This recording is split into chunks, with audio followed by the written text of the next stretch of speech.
All right, I can take this off now. You got your headphones, got your mic right here. Hey, and we're going to kick this thing off right here. All right. We have got the Associate Commissioner of the Big South, who has been a longtime friend of mine for many, many years. We won't say, but we will say that this is a big year for you. I would think in particular, 40 years ago this season, you helped lead USC Upstate to the national championship. You know, it doesn't seem like it's been that long ago, but you reminded me today. So that was back when I actually had hair, long hair. I think I had more hair. So, but I understand. I remember you when you had hair. Yes, that, and like I said, I hopefully I enjoyed it while I had it, because it's gone now. I used to tell the kids that I rode to school with my top down and my hair blew off is somewhere on I-85. So. All right, though, but big year this year for USC Upstate.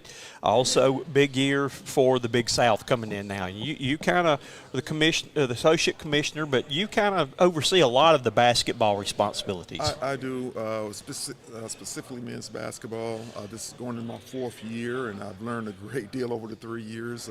Obviously, from the administrative side.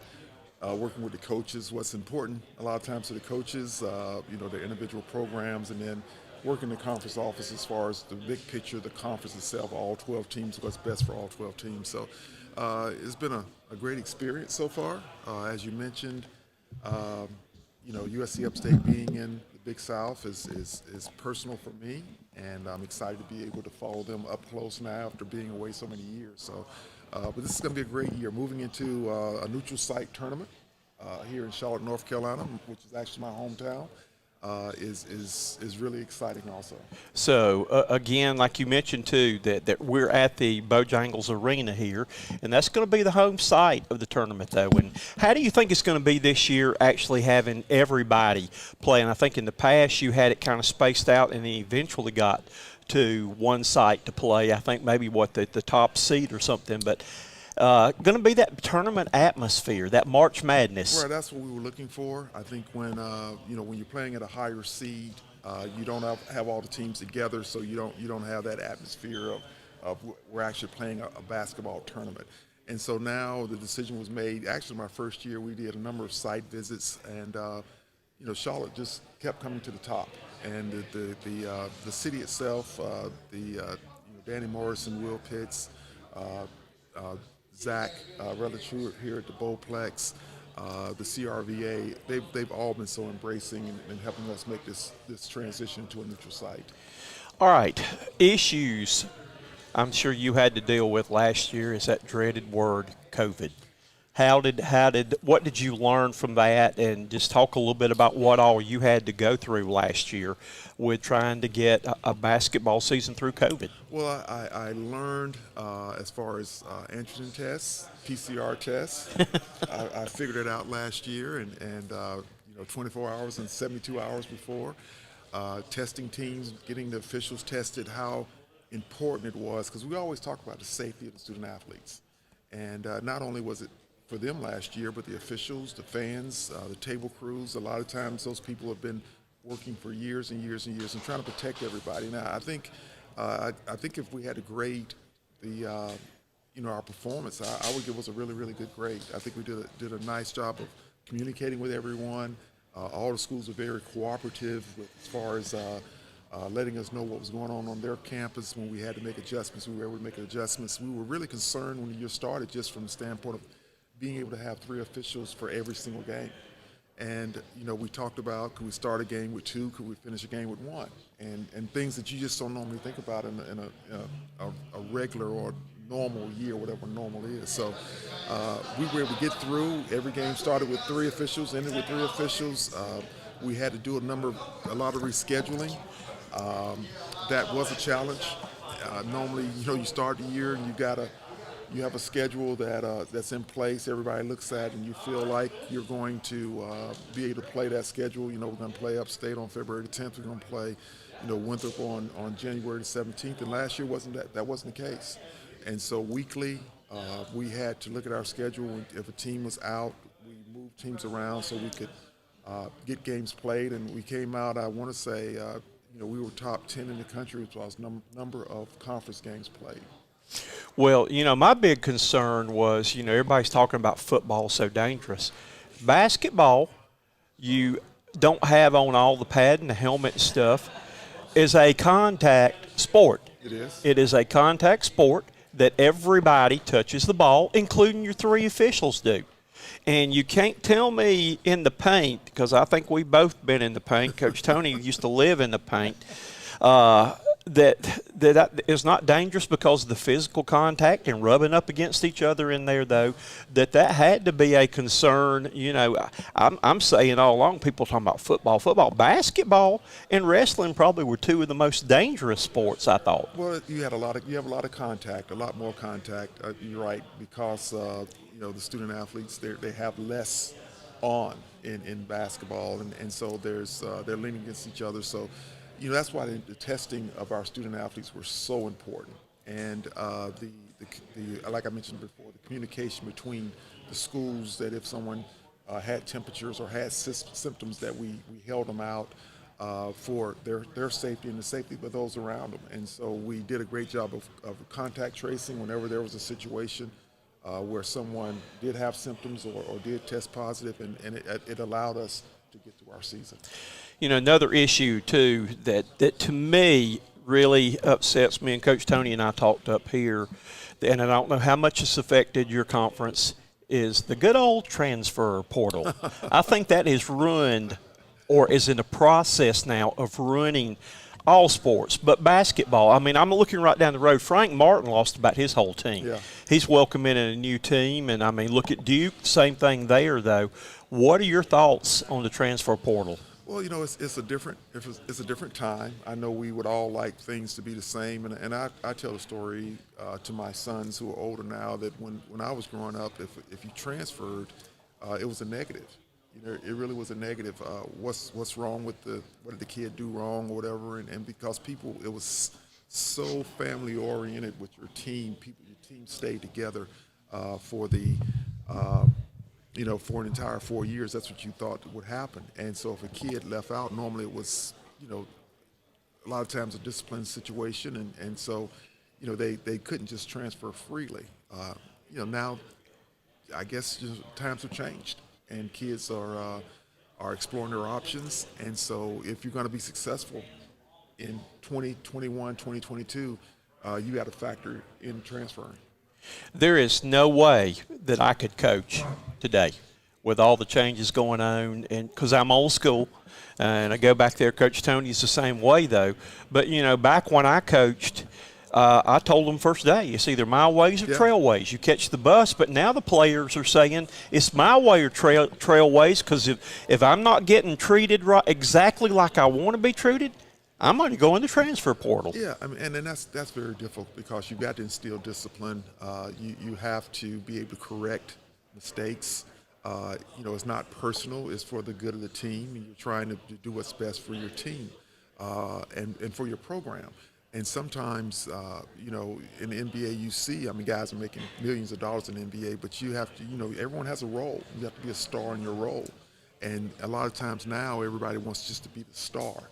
And so you miss that element is left out some now, and so it's really difficult on the coaches now, because you have to be very conscious of individual players individually instead of just dealing with them as a group. All righty. Well, the last thing I want to talk to you about is, again, what we talked about. This is the 40th anniversary this year, and I plan on reminding USC Upstate when they come to me today and ask them, what celebration has you got planned? But look back at that year, that team. That's something that will never be done again. And that Spartanburg, South Carolina, as the home of a national champion. The guys at Walford can't even say that. Well, I was 10 years old when I played, since you said it was 40 years ago. And I was coaching, so I was 11.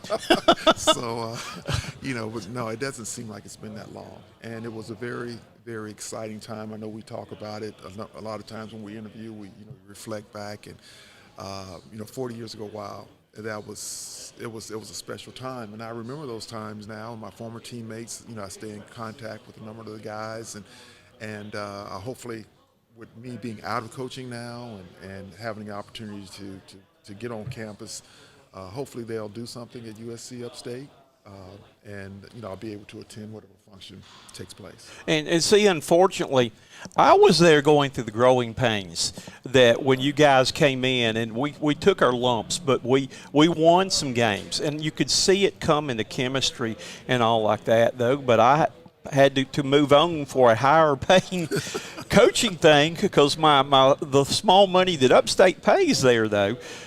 So I missed out on getting a national championship ring that year, though. But it was, I still, the inside fell apart because of, the years that we went through building to get to that point. Well, Dick, you were definitely a part of that process. And again, it was a process. When we came in as a freshman, it was a large group. Thinking about the transfer portal at that time, I don't know if you remember, there was a young man by the name of Carol Wells, yes, who was a freshman with me on that team, and Carol was the most valuable player on that team on our freshman year, and he transferred. And so that kind of speaks to the talent that was still on the team. And he went on to have a great career down at Lander. But you were a part of that process, the growing process. We learned from our mistakes. We had a coaching change in the middle of it after my sophomore year when Bill Henson stepped down and Jerry Waters took over, and so I mentioned, I know everyone knows that Jerry passed away this year. Right. Will always made a tremendous impact on my life as a player, as a person, and as a coach, and now I'm moving into administration, so he'll be very, he's missed by his former players and friends and everything. But, it was a process that we went through. There was a lot of tough times, but then at the end of the day, it was, for me, being a senior and winning a national championship my senior year, I couldn't go out any way better. And again, you went on to play with the Globetrotters. Mike went on, was #1 draft pick with Mike Gibson with the Bullets, and Wendell, #2 draft pick right there. So there was a lot of talent on that team. And I'm going to tell you, another guy's probably kicking himself transferring too was Mike Gaither. Mike, I never met a shot I didn't like Gaither, so I will never forget. My most famous thing with Mike Gaither, I remember when we went and played that Christmas tournament at Gardner Webb, and we had to go up there in the bus in the snow, and he was freaking out. This bus going to slide off the road. It's going to slide off the road. But he was freaking out having to go up there and play in the snow that night. Mike was actually my roommate. And, but again, there was a tremendous amount of talent with that team, and so it was very competitive. And guys wanted to play, and you don't blame guys. Mike was from Rock Hill, and, he transferred back, and so, but yeah, there were some guys that came through that were there in the beginning, weren't there in the end, and some guys in the beginning that stuck through it, and it paid off. And they're the ones that are going to be celebrating the 40th anniversary. Well, James, we appreciate you having us up today. I appreciate it. The Big South is a great conference. We're looking forward to an outstanding year of basketball. We got some great coaches in the league, some outstanding players, and if you get a chance, ESPN Plus, get a subscription if you don't have one. Well, I want them to call on me and let me come broadcast some of them. All right. I would love to do some of those games. We will try to get you set up. That I would sure love to do that, though, because I was the voice of the Spartans for a couple of years. Okay. And then when the transition, when they went over to Division I, then good old Mike Hall, who's athletic director there, that he offered me the job as director of sports broadcasting there. And I took it, and I got my cards printed up, and he basically told me, I figured, that'd be a nice paying job, and it was $50 a game to do everything, and that was including taking out taxes. You got to pay your dues. You got to pay your dues. I was making twice that much doing high school football. If you had stayed, I would have been watching you on ESPN1 this morning. Well, Sports Center, Dick Cox Sports Center.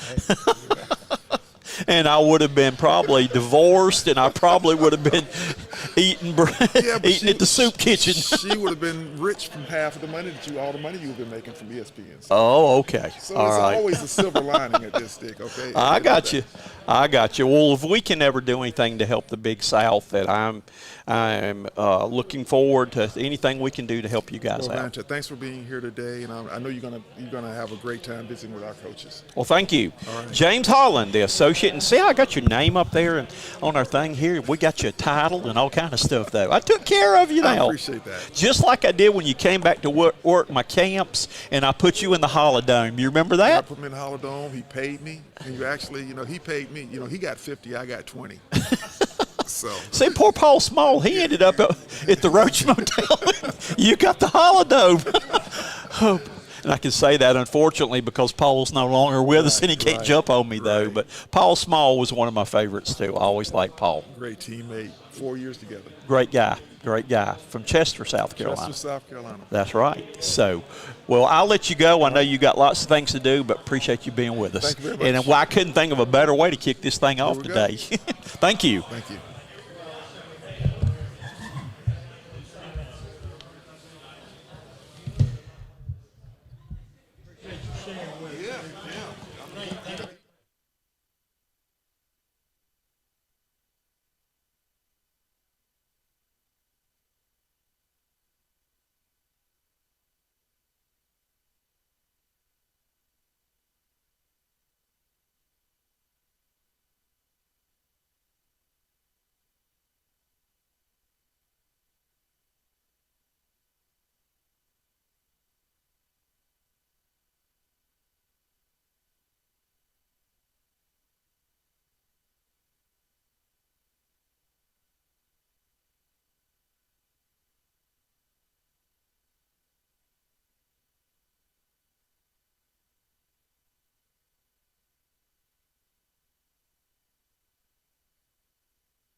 Are masks on or off here? You can sit right there. You can take your mask off while you're here, too.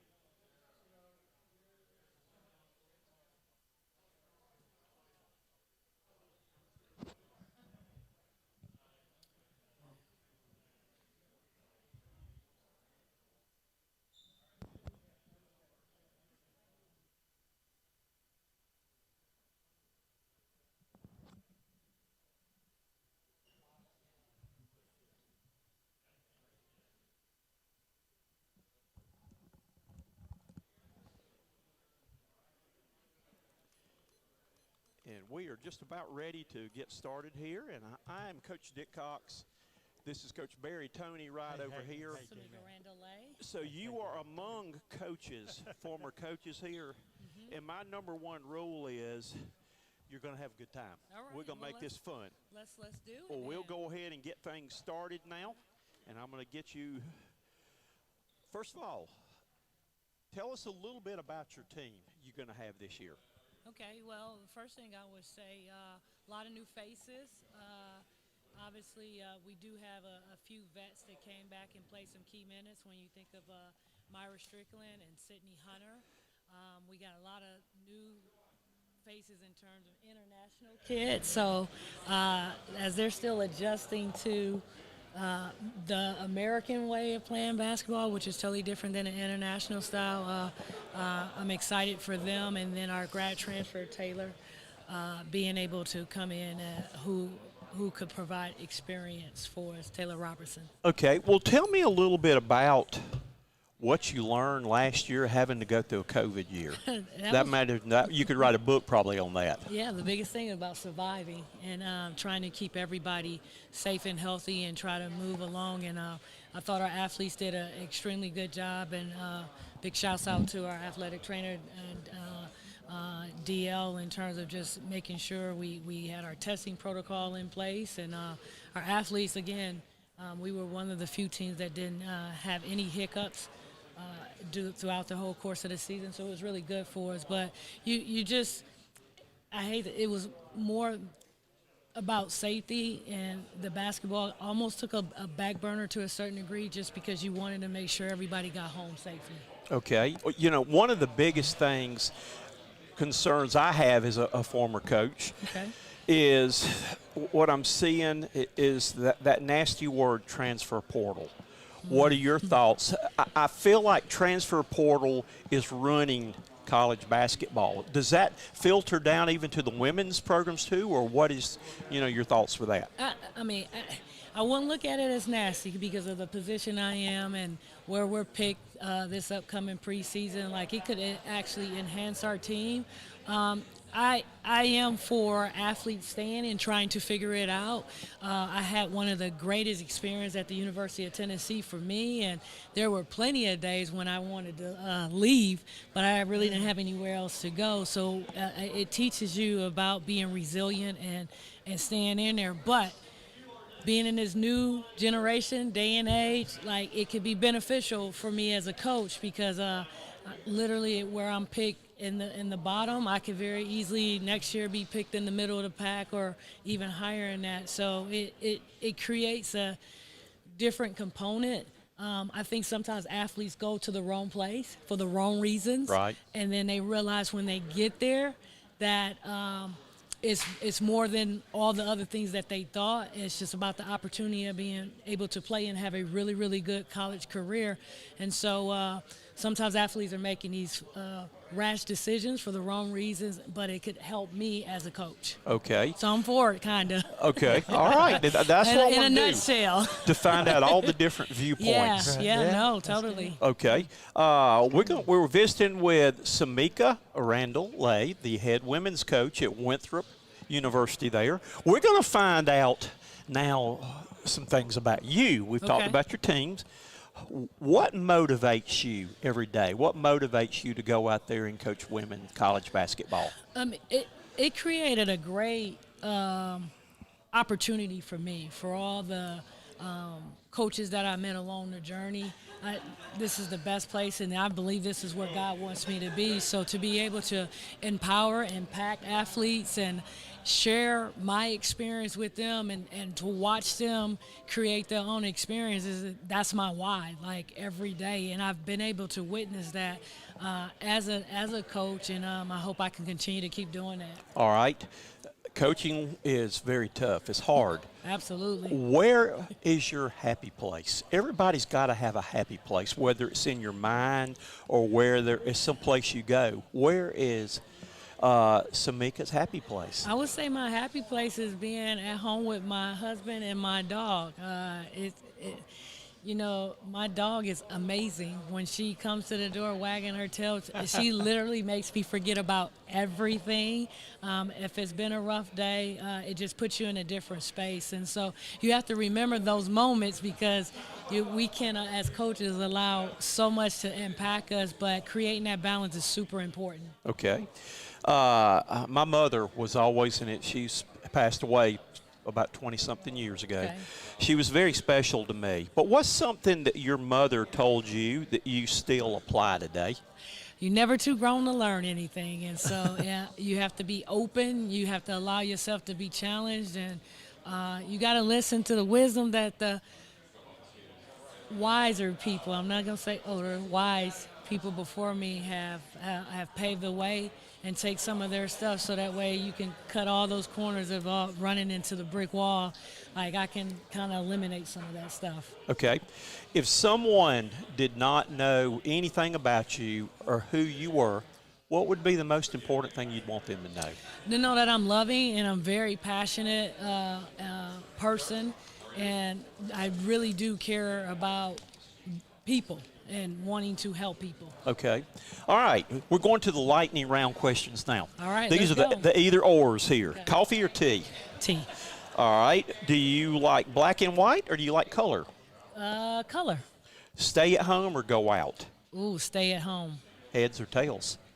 Heads. Fiction or nonfiction? Nonfiction. Pepsi or Coke? I don't like either one of them, but I'll go Pepsi. Okay. Chinese or Italian food? Ooh, Italian. Are you an early bird or late owl? Early bird. I got up this morning at 4:30 a.m. every morning. I got up at 4:45. Oh, we could have had a phone conversation. Well, it'd be the only time. I had to drive from Spartanburg, though, but I'm retired now. Okay. I'm in my 5th year of retirement. I was a teacher and coach for 37 years. Okay. So I normally don't get up till about 10:30 or 11. Oh, okay. So I'm a night owl in that category. Got you. Hugs or kisses? Ooh, hugs. All right. Cake or pie? Pie. Okie dokie. Let's see. Do you like facial hair or clean shaved? Facial hair. Okay. All right. Smiles, and you got one now. Smiles or your game face?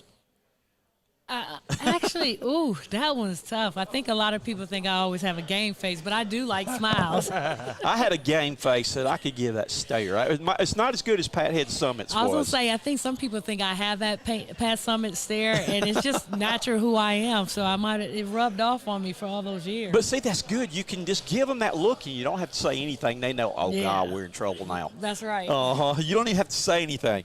All right. Are you a dress-up or dress-down person? Dress down. Cats or dogs? Oh, you already know this dog. Dogs. I very seldom have anybody ever picked a cat when I ask them that. Would you rather win the lottery, and it's big, or a national championship? National championship all day long. Okay, I like that. All day long. That's sunrises or sunsets? Sunrises. Grammy or Oscars? Grammy. I always wanted to sing. Let me see. I bet you'd be a good singer. Me. Nah. Hey, it sounds good to me. All right. Text or call? I love to talk on the phone. Okay. Straight hair, curly hair, or in my case, no hair? Well, I'm gonna say straight.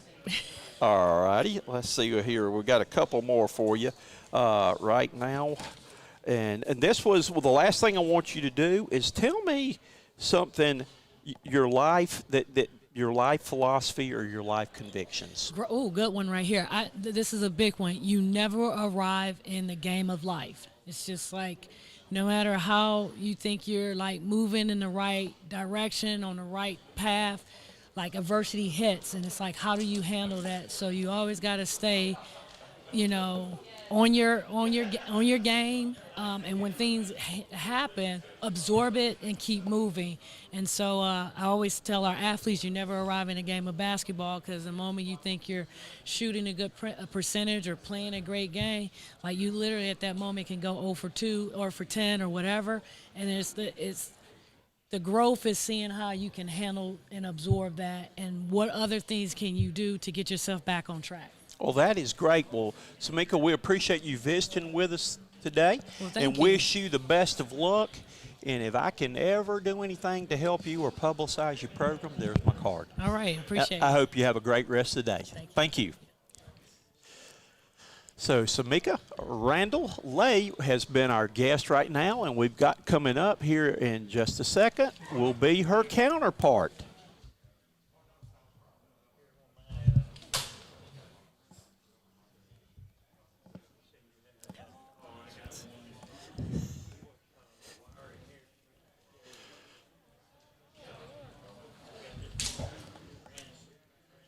Coach had it warmed up for me? We're ready. Yes, she did. Awesome. She's got the crowd. She's a hard act to follow. Yeah, there's no question. One of the greatest of all time. Yes. I am nowhere near.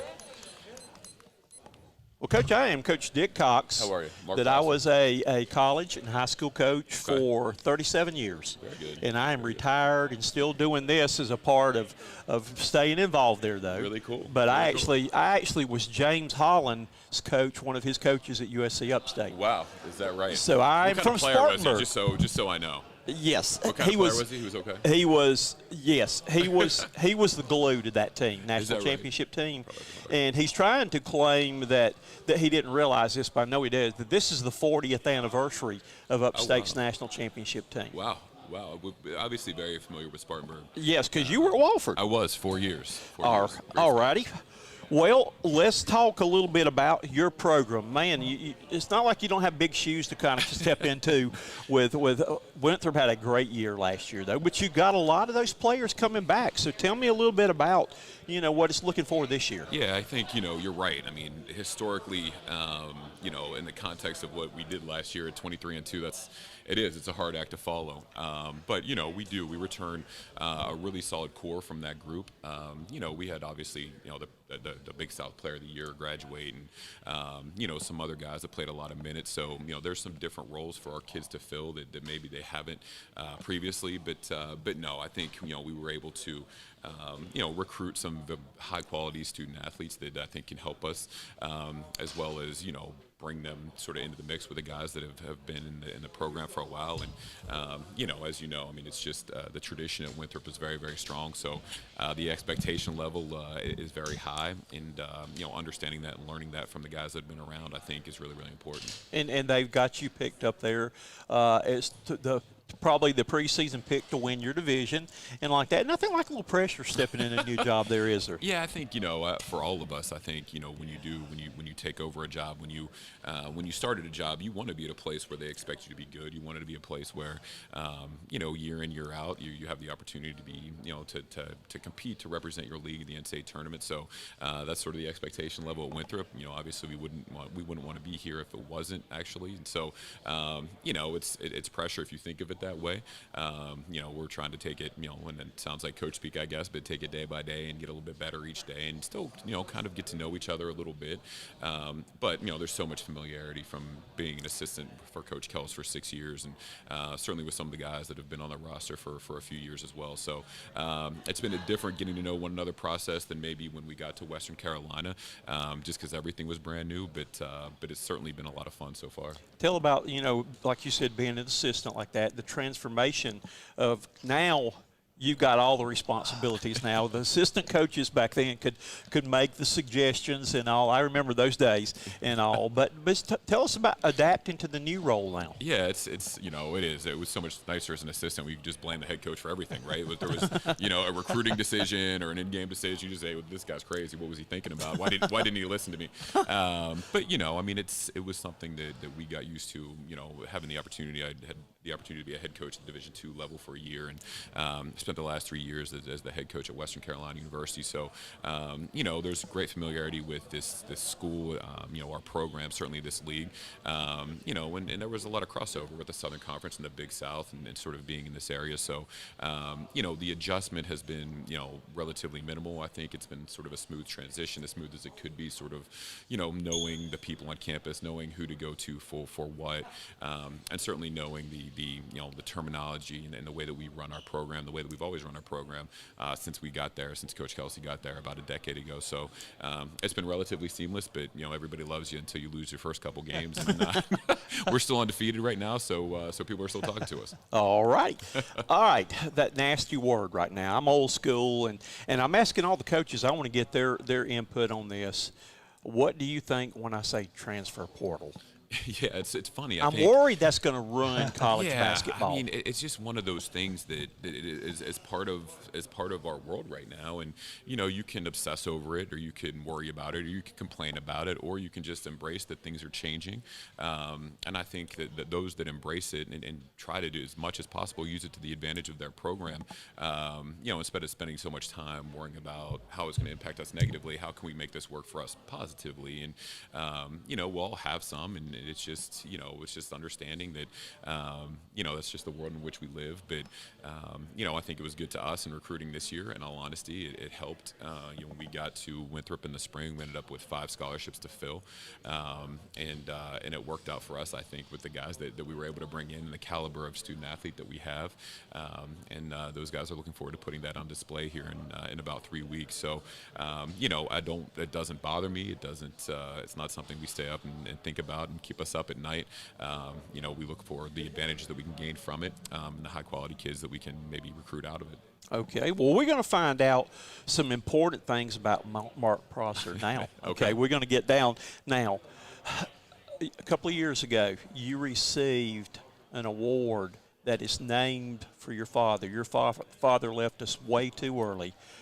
What was your reaction and when you were named the Skip Prosser Award winner? Yeah, it was, when they first started that award, I was in contact with College Insider, and they do such a great job, especially following or covering mid-major basketball. They're just wonderful people, and they always have been. And they started that award, and we sort of had discussed what it meant and the voting process, and it was just fun to be a part of. As it sort of worked itself out that year, it had never occurred to me. It had never occurred to me. I knew they were going to give the award out, but I hadn't even thought twice about it. And when it was following sort of as we were going into the pandemic initially, so I got a phone call from them, and I immediately thought it was about something else. It is. I mean, it was emotional because of the context with which that award meant, what we were trying to do with that award and what they were trying to give that award to represent. So it was emotional, and you get off the phone and you're sort of humbled by it, I think, and just a really, really cool thing, and genuinely appreciative from them and of them for keeping his legacy alive in an award like that, and certainly for what that award means, and for every year, every recipient. I think it's a lot of fun to be around and a lot of fun to celebrate with them, and hopefully we're back at a normal Final Four this year, and we can celebrate together. All righty.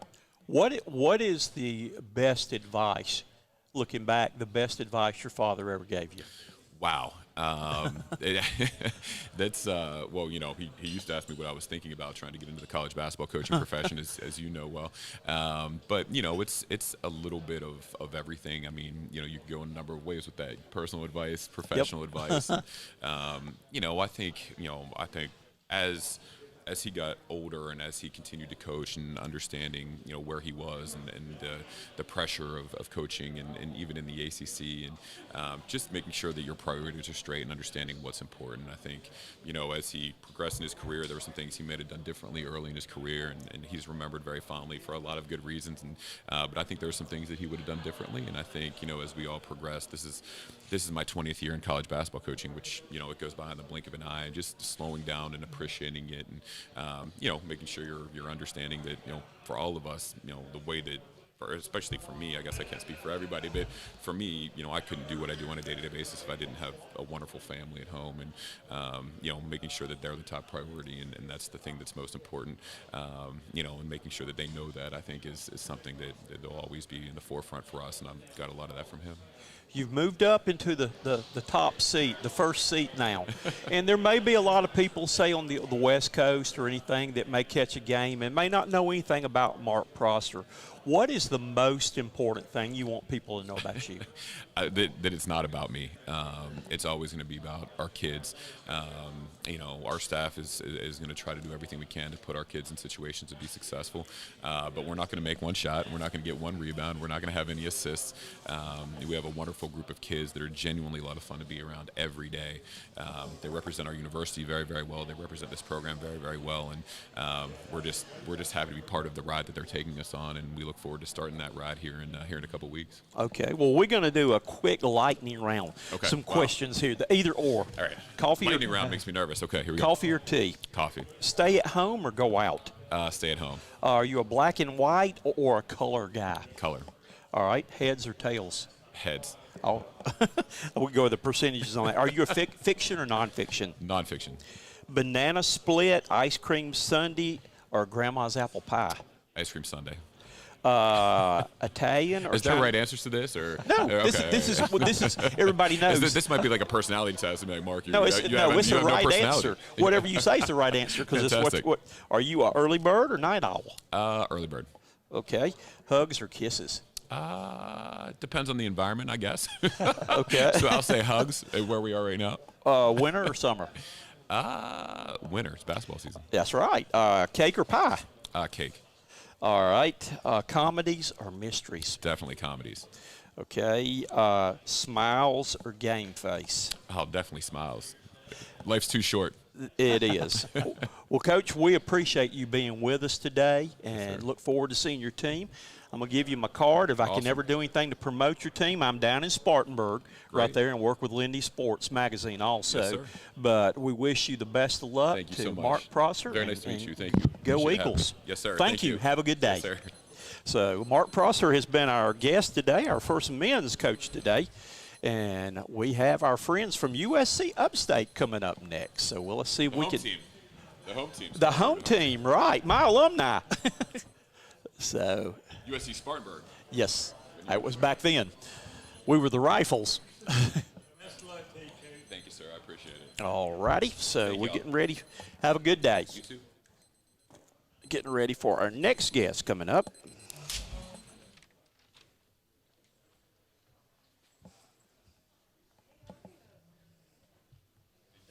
Again, you were watching the Big South Media Days today on Cox Sports Broadcasting. So our next person up that we will have is Becky Burke, the head women's coach at USC Upstate. And come on over and join us, Becky. And you get to take your mask off now. Beautiful. So, Exciting. well, first of all, I am Coach Dick Cox. Hi, Nice Becky to meet you. Burke. And this is Meet Coach you. Barry Tony Hi. right here. That we both are retired coaches. Okay. And I'll even go back as far as to say that I was the former assistant head coach at USC Upstate. Oh my gosh. Women's basketball. Okay. Awesome. Back with Andrea Morrison. Okay. And that was 40 years ago. All right. So you probably weren't even born A then. little before my time. A little yes, bit before your yes, time yes. right there, though. So, okay, this is your second year at Upstate that I'm a graduate of USC Upstate. So I'm right there in town All right. with y'all.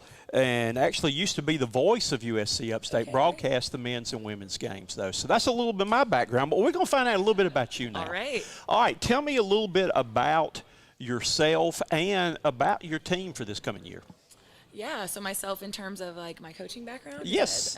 So I obviously took this job over last June, so I'm going into year 2 here at USC Upstate, but I've kind of risen through the ranks in my coaching career from the lowest level at the NAIA level all the way up now to Division I, and I'm here today.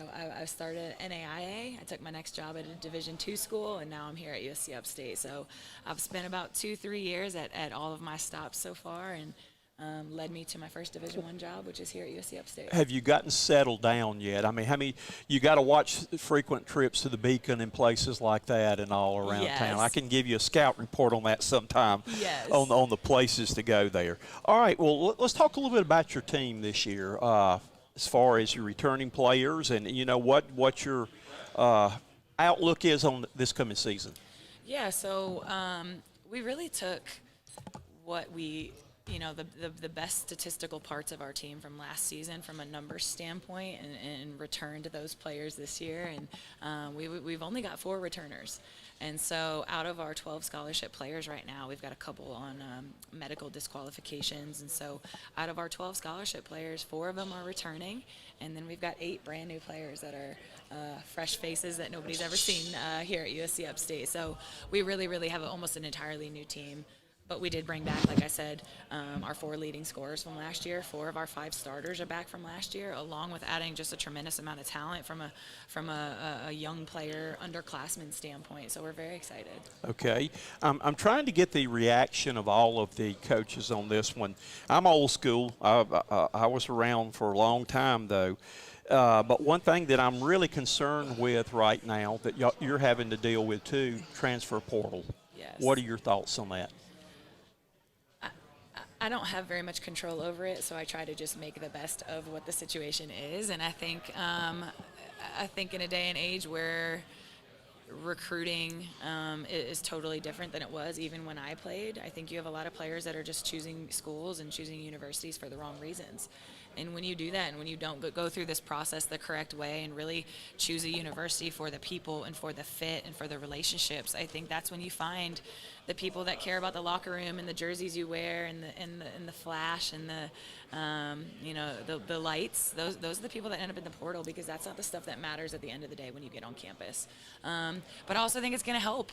We have a transfer this year that we got from the transfer portal that I think is going to be in the conversation for Player of the Year this year. year. And so it's going to hurt when you're going to lose players, and it's going to help you when you're going to get players that are going to contribute. So I think there's pros and cons to it, but it is what it is, and we just got to make the best out of it. Okay.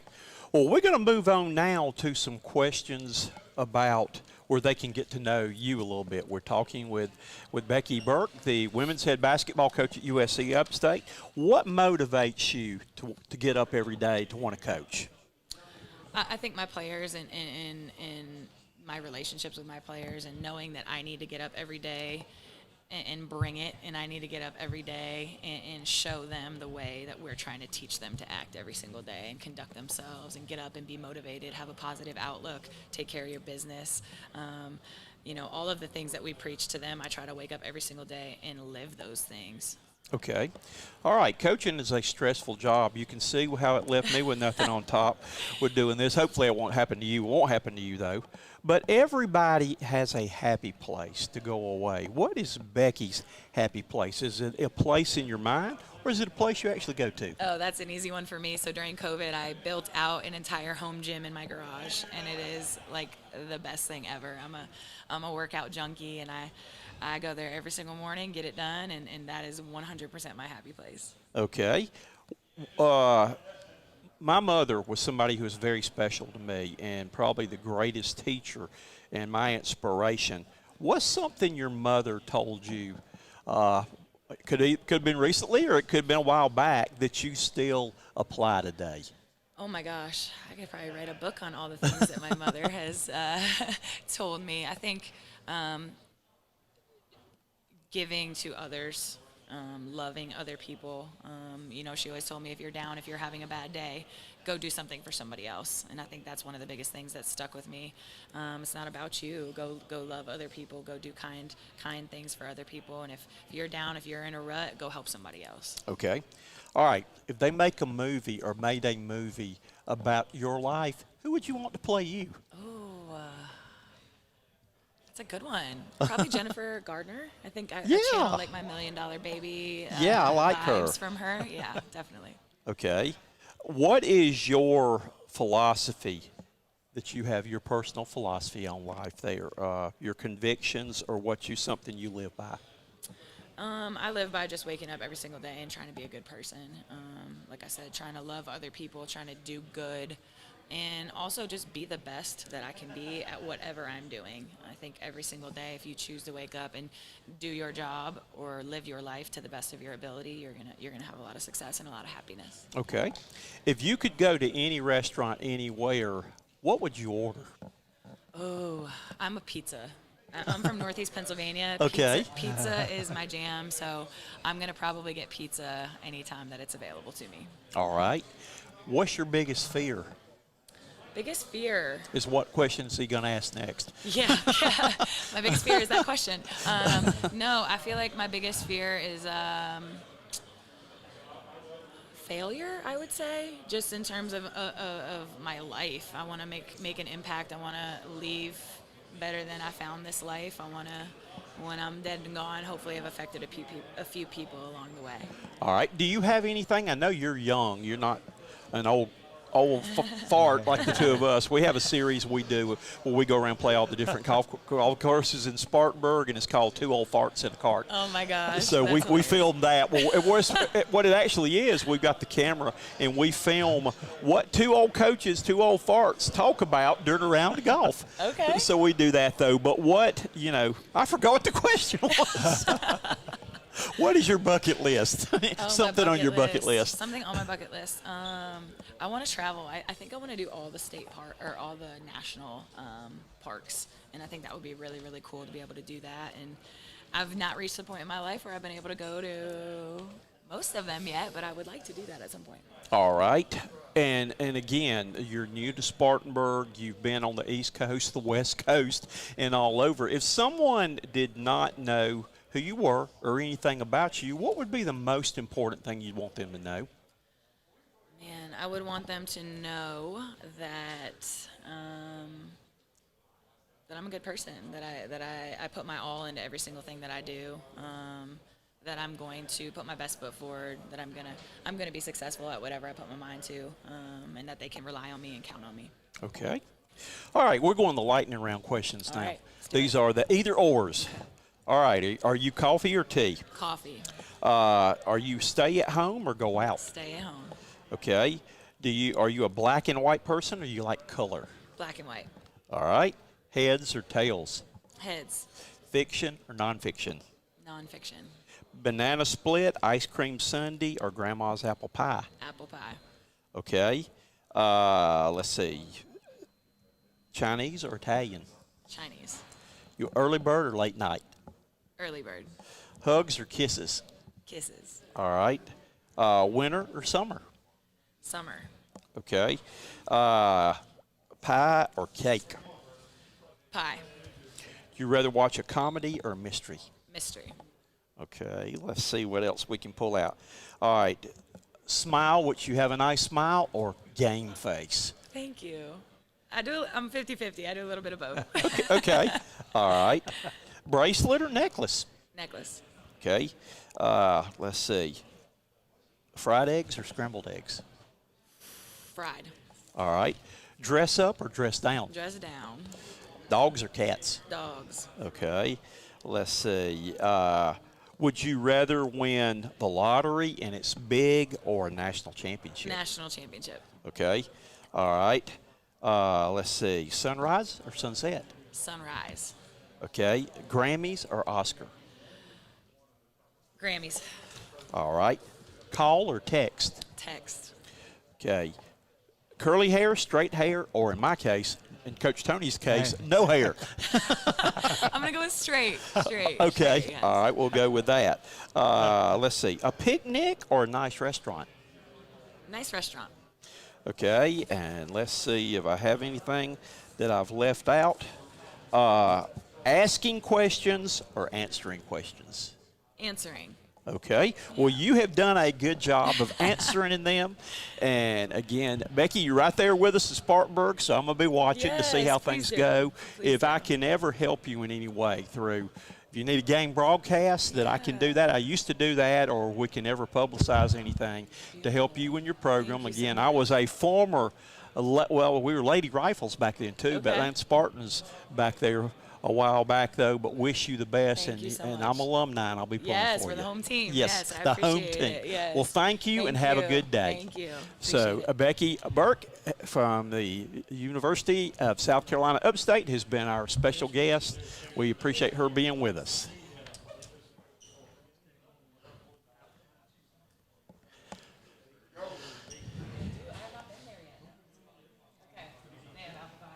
And here comes our main man right here.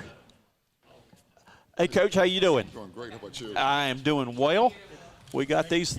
Anybody needs anything, we got hand sanitizer. We got it all. We want to keep everybody safe because you we got- want everybody to get to play basketball No, this you year. have it all. All right, though. So Dave Dickerson, the head basketball coach at USC Upstate, again, from my favorite school. Yes. Because I'm alumni there and the former coach there, yeah. and former voice of the Spartans back in there, back in the day, though. You're everything. You know the history of the. I know your good things and the things, the Yeah, bad things. yeah, I know what you're yeah. up against too. So, Yeah, yeah, well, we're glad to have you yeah, with us. yeah. So, well, Coach, I don't know if anybody has told you or anything along that, but this is the 40th anniversary year of the USC Upstate National Championship. I know. I know. That I know. I was telling James no. Holland that, and he said, no, it couldn't be that. He said, I must have been 11 years old when I played. I said, yeah, and I was 12 because I coached you. Well, So, you know, James don't want to reveal his age. no, he But, does not there, though. No, what a great team and some unbelievable guys. And Coach Waters, with him passing away here the last 2 years, and but I have a lot of respect for that team and seeing that banner every day when I walk into the Hodge. It brings chills because I'm from South Carolina, so I remember. Yes. I remember how good that team and what a great coach Coach Waters was. And is the school or team going to do anything, maybe like as far as a patch? We lost a good friend, Eddie Payne, this But year. Yeah. I mean, that was tough, and I know his wife and his son. I mean, it was just a tough steal and very unexpected. It was. And it sure was. But I tell you what, his pastor at his church did an unbelievable job with the ceremony. And Eddie, I've known Eddie for all my years in coaching. And he's just an unbelievable guy. Was a great ambassador for Upstate, and he's going to be missed.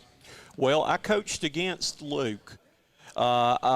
Eddie recruited Jay Free that played for me, and had a couple other players. So he was at my place all the time recruiting my players. And then even made the transition that I was the voice of the Spartans when Eddie was coaching, and we did the Eddie Payne Coaches Show and had a lot of fun. Unbelievable. All that though, and Coach Tony was a deacon at the same church with Coach Payne. Coach Payne There. So this is Barry Tony. Barry's another one of the good old guys. This is a retired coach now too from Spartanburg. I had one of my former players that played at Upstate, Deion Holmes. Oh, really? Yeah. Oh, yeah. Yes, I love that kid. We had a few guys that have come to the program there. His father was a hell of a player as well. Yes, sir. Yeah. You're right.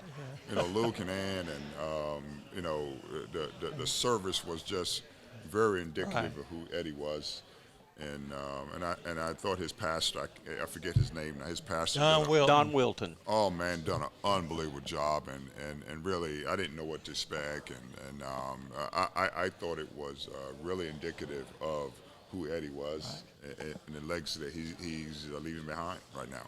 The last time that I saw Eddie alive, we were on the golf course. And Eddie comes driving up with Mike Wood. Now, this wasn't a sight when Mike Wood, a former official that I know Mike forever, too, and Eddie, too. I said, y'all are the odd couple riding up here, though. All right, well, Coach, tell us a little bit about your team this year. I really like my team. I mean, we you know, last year was kind of outstanding, you know, and obviously we can't throw away last year, but it was very difficult. You know, COVID really affected our program, and I didn't coach last year because of my wife's health, and so it was just a difficult situation. We had 3 major shutdowns, and because of COVID. But we've rebounded really, really good. Now, we lost some really good players, but we have some good players returning. I love my 3 seniors. Dalvin White, Josh Aldridge, and Bryson Mozone, and those 3 guys have literally stabilized the program from last year. They've done a good job since March 15th to now bringing leadership, and we have some really good juniors in the program that have really gotten better as basketball players. But and then the recruiting class, replacing the guys we lost to the transfer portal. Recruiting was big for us, and we got Jalen Brazil from Dorman, and Jalen has been well advertised. He's a bulldog. He's a hard worker and a really good teammate, and really like what he brings to the table. And we signed Jordan Gainey, who is Justin Gainey's son, who played at NC State. Okay. Yeah, and Jordan has really been a surprise for us. He's a tough player. He's a great shooter, very conscientious on defense, and does a good job. And we were able to get a junior college kid, Nick Alves, and you know, Nick is a 6'6" kid that can play the 2, the 3, the 4, and really looking forward to coaching him. And so I like what we have. We have really good chemistry, and this is probably going to be the best shooting team that I've had since I've been at Upstate. That's great there. And, well, we're going to jump in right now. Quiggin, you've got your son, too, is playing there. I have my son. We left him out there. I have my son, yes. So, and the thing is, Spartanburg basketball there is some really talented players in that area. And I'm glad to see some of those guys going to Upstate now. Well, you know, when you have one of the best programs in the state of South Carolina in your backyard, you want to recruit there. That's right. And that was one of my first recruiting stops when I took the job 4 years ago, was going over to Dorman and let him know that I was going to be invested into his program, and I would love to eventually get some of his players, and getting Jalen was a big get for us. All right, we're going to move on now to some other questions now that I'm asking all the coaches this, and I know that it's a subject that I have been really frustrated with. transfer portal. Oh, man. I think that's killing college basketball. I was the kind of coach that my philosophy, and I told the guys day one, I said it's my ways or trail ways. And now I think the players are coming back and saying it's my ways or trail ways, and I'm going to another school on that bus. And just tell, as a coach, how hard is that? To where, these immediately you're seeing right now, the guy's not played enough, then he immediately, we're seeing that in the middle of football season. Before they get their 4 games in, they're gone. They're going somewhere else, though. But how hard is that as a coach now? I couldn't coach in this. Well, it's been very hard, and especially for us in the Big South and at Upstate, when you develop kids for 2-3 years, and then their 3rd and 4th year they leave on you. That's really tough because we need to have great seniors and we need to have great juniors in order to win. And so, but it's been one of those things to where we have to adjust to it. I mean, we really have to do a good job at adjusting to it, and we have to take the same mentality of having a different team every year. Now, I don't think that's going away right now. And so for us, we're losing good players, but we also have a chance to recruit some good players as well, because on our team this past year, we had 2 guys that have transferred. We had Amir Langley, who's coming to us from Western Carolina, and he's a 6'8", 6'9" left-handed kid, and he's the best finisher that I've coached in the paint since I've been there. And if it wasn't for the transfer portal, we wouldn't have him. And then we have Floyd Redu, who's coming in from South Carolina, who shot 37 at South Carolina State, who shot 37, almost 40% from the three-point line. And so, we lose good players, but we also have a chance to replace them with good players as well, because the transfer portal number was up to 1,700 at its height. And so now if we can continue to somehow mitigate that, knowing that we may lose our best players, but we have a chance to replace those guys with experienced players as well. Okay. Got just a couple more questions for you real quick. What's something your mother told you that you still apply today? Easy. It's one of the sayings that I've heard in my household growing up. Life is composed of 10% what happens to you and 90% how you react to it. And that's what I tell my players, and I tell my son to this day. I mean, life is going to throw you curveballs. But it's how you react to it and what you do after that. And so that's the one thing that resonates in my mind on a daily basis from my parents. You've coached a lot of places. You've coached for a long time and accomplished a lot of things. What still motivates you to go out and coach every day? Well, what motivates me with this team that I have right now is just to mold a team that we have 8 returning guys and we have 5 newcomers, is trying to mold this team to be winners. And so you want to see guys win on the court. That's what we do. That's what we get paid for. But we also want to see those guys after 5 years be winners in the game of life. And that's the most important thing, because you are a basketball enthusiast, and coaches. So in other words, seeing your players go off and be great men, those things still motivate you, and that motivate me as well. And so the pressure of winning right now is high, but you also want to see guys be successful because the only thing that we can promise them is that you got 5 years to do 4. And after that, then you got to find your niche in life and try and be a great American. And so that's what motivates me. All righty. And my last question is, your life philosophy. What's a philosophy that you live by, convictions? Well, it's my faith. And obviously, when I talk to my guys and when I get them on campus, we talk about not letting that third thing come into your life, in which you want to be a great student and a great basketball player. And when that third thing comes in and interfere with that, it kind of take things off balance. But the most important thing is who you are as a person in your faith. And that's what I'm convicted on, and that's what I want to be. Well, Coach, we appreciate you being with us today. I'm going to give you my card. I'd love to broadcast a ESPN3 or a game sometime for you. I'm right there in Spartanburg. But if I can ever do anything to help you, I'm still trying to work on getting the people of Spartanburg to build a civic center that upstate we could play in and all that. Well, I would love to work on that sometime. Well, since you said if I need anything, come to you, that's what we need. That is desperately. We would desperately need a new arena. That I I have been again. That's James and I go back to playing there. That we got to get you that kind of facility right now. And that'd be great for not only men and women basketball, but for concerts, all kind of stuff coming in, entertainment. Greenville's getting all that. Yeah, and we need to do that for the city and for USC Upstate as a campus. That'd be great for us. Well, again, we'll be right there. I hope you notice I changed the color of the ball to green. I love for that. y'all right there. I love so that. You're there, but we'll be pulling for you. And like I say, Coach Tony, either one of us, anything we can do to help you in your program, be more than happy to.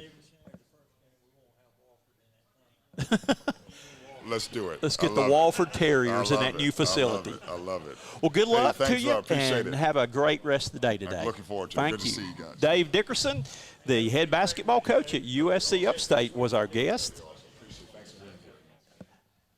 And coming up next will be our friends from Radford. Let's see where we got Radford here.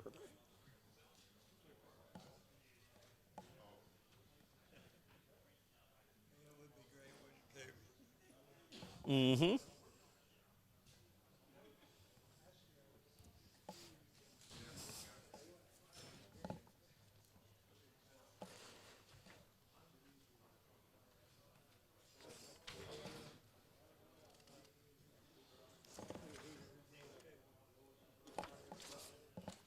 Radford. Yeah, sure. Mm-hmm. We can do either one, whoever you want. Hey, Coach, how you doing? How are you? Dick Cox. Good to see you. Pull you up a chair here. Let's have a good time here. Great. This is you. We've got hand sanitizer. We got everything you are here. Prepared, aren't you? We're coming prepared because we want y'all to get to play basketball. We want everybody to get to play basketball it's about this that year. time, isn't it? So we got to get that going. I need to put these Well, on, Coach, or- tell us a little bit. You can put that on right there if you want to. I talk loud, but I didn't know if you needed to hear me or not. Oh, How's that's that? great. Is that Yeah, better? that sounds good, yeah. We got your mic there that we'll go from there. All right, Coach. Well, tell me a little bit about your team you've got. You've been practicing probably several weeks now, but what have you seen with your team so far? Well, we essentially have a new basketball team this year. As a head coach, it's something I've never experienced. I have 9 newcomers compared to 7 returning players. So trying to navigate that dynamic is something that has been a good challenge for me. But I will say our ladies have done a really nice job of really meshing and building that camaraderie, really starting in summer school. I can say I like them a lot. We're going to be very young in spots. Sometimes young is a good thing. Sometimes they don't know any better and they just go out and compete and play really hard and figure it out on the fly. But I like our depth. Even though we're young, I like our depth. This might be one of the deeper teams I've had in my 9 years at Radford. So there's a lot of room to grow. A lot of things I'm excited about, and as you said, it's time to tip it up and see where we're at. It's time to play. It's right. hard to believe. I had to change our ball here to red. It looks much better. There we I go. thought you'd like that a whole lot better with that there. We had to took me a minute to get the red back on there though. Yeah. But I'm asking all the coaches this question, and it's kind of an interesting question too. I know my feelings. What do you think of when you hear the words transfer portal? I think it's killing basketball right now. I was a college and high school coach for 37 years, and sitting back watching the game now. That I always told my kids first day it was either my ways or trail ways, and I think the kids now are saying it's either my ways or trail ways, and I get on the bus and go to another town. That's right. So how do you coach in that situation? That's an interesting question. That's a loaded question, to be honest with you. I've got mixed feelings on it now. To be honest, I think the concept of the portal and the organization of it, I think, is something we've needed for a long time in terms of knowing who's transferring, who's not, and there's always been some issues there with that. And then I do believe there are some valid reasons on why some young people go into the transfer portal. I had actually our leading scorer from last year just felt like she needed to return home and be at home for some family reasons. So obviously I'm going to support that. Right. But on the flip side of that, there's a lot of reasons that some of these young people go in the transfer portal, and these reasons are just, it's bizarre. I mean, it's not a healthy thing. So these young people have to navigate what is best. I will say, as a head coach leading a program, it's, as you being a former coach, you want to build a program. You want to work with young ladies, young people 3, 4, 5 years in a row and see how you can build a program and build that consistency, and where they just have an experience and they have friends and teammates for life. And now something doesn't go their way, sometimes they're just going to jump ship and just take off. And so in some ways the loyalty factors, does that even exist anymore? You know, so I think there's great reasons for it. I think as a head coach, you know, trying to build a program, I want to build a program. I just don't want to have a collection of people that try to build a team every single year, where you got 3, 4, 5, 6 new team members every year. That's tough to try to get it. That's like junior college, pretty much, coaching at that level. You're exactly right. Mm-hmm. You know, so there's a lot of dynamics to this. That's, I think all the head coach might say the same thing. It's, we have to work through and do what's best and try to recruit really well and do it right on the backside. And hopefully they'll want to be around and be a part of the program and help the program become really good while they're there. So I think there's a lot of pros and a lot of cons. Well, I just was curious, because I feel for you guys. I don't know if I could coach in this situation. I would probably, I don't even pull my hair out. Well, we both have that same problem. Same. You'll like my question one later on when I get to bald. Okay, that's in the lightning round questions. Okay. With all the things going on today in the world, with COVID, with transfer portals and all, what motivates you to go out there and still coach? Well, I think my purpose is to help young people. You know, I talk to our young ladies all the time. I want them to, you know, really build their best versions of themselves. Like, basketball is our platform to do certain things, and really want them to grow while they're with us.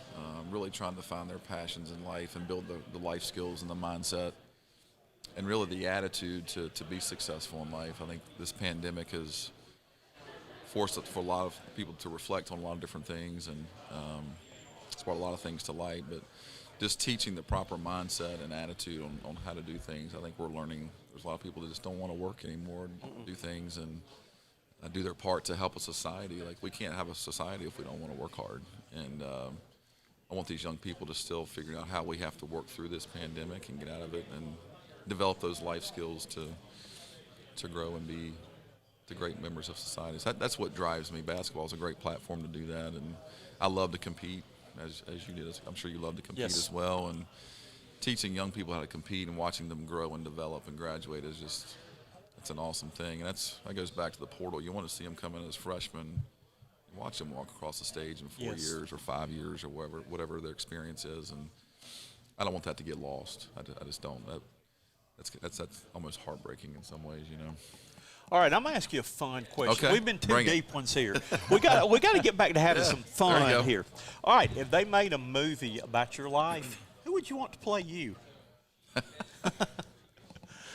Oh my goodness, who would I want to play me?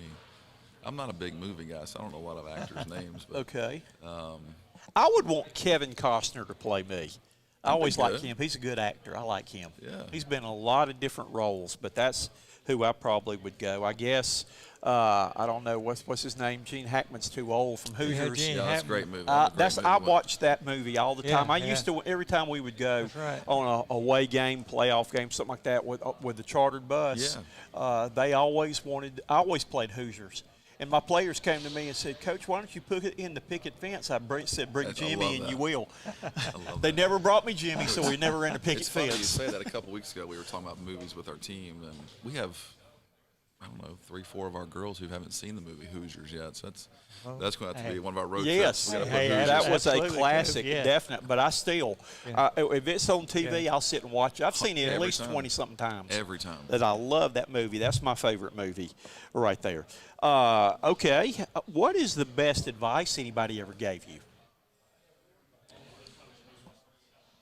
Well, I'd have to say it's my father. Just the value of hard work, and just making the commitment to working hard. You know, and you've got to figure out how to just build your life through hard work. You know, nothing's going to be given to you, nothing's going to be handed to you, and you've got to be willing to show up and do your part every single day. And my father was in banking and private banking and finance for 42 years, and watching him get up every morning, go to work for our family, and build his life and really build our family was an incredible example. And I think just the value of hard work, and it's a very simple statement, just learning to understand that. You walk into a night spot where there's dancing. What's your go-to song? What gets you out on the floor? Oh, man. What would get me out? There's a lot of songs that would get me out there. What would get you out there and keep you out there? Keeping me out there might be the issue. Oh, okay. I love music, and I can't really say there's one song that would just really get me out there. Okay. Honestly, if my wife's around, she's going to get me out there anyway. So anything that she likes, I'd be out there with her. Gotcha. Good answer. Politically correct. All right, we're going to lightning round questions now. Okay. We're going to have some fun with these. Yeah. Either coffee or tea? Coffee. Stay at home or go out? Stay at home. Heads or tails? Heads.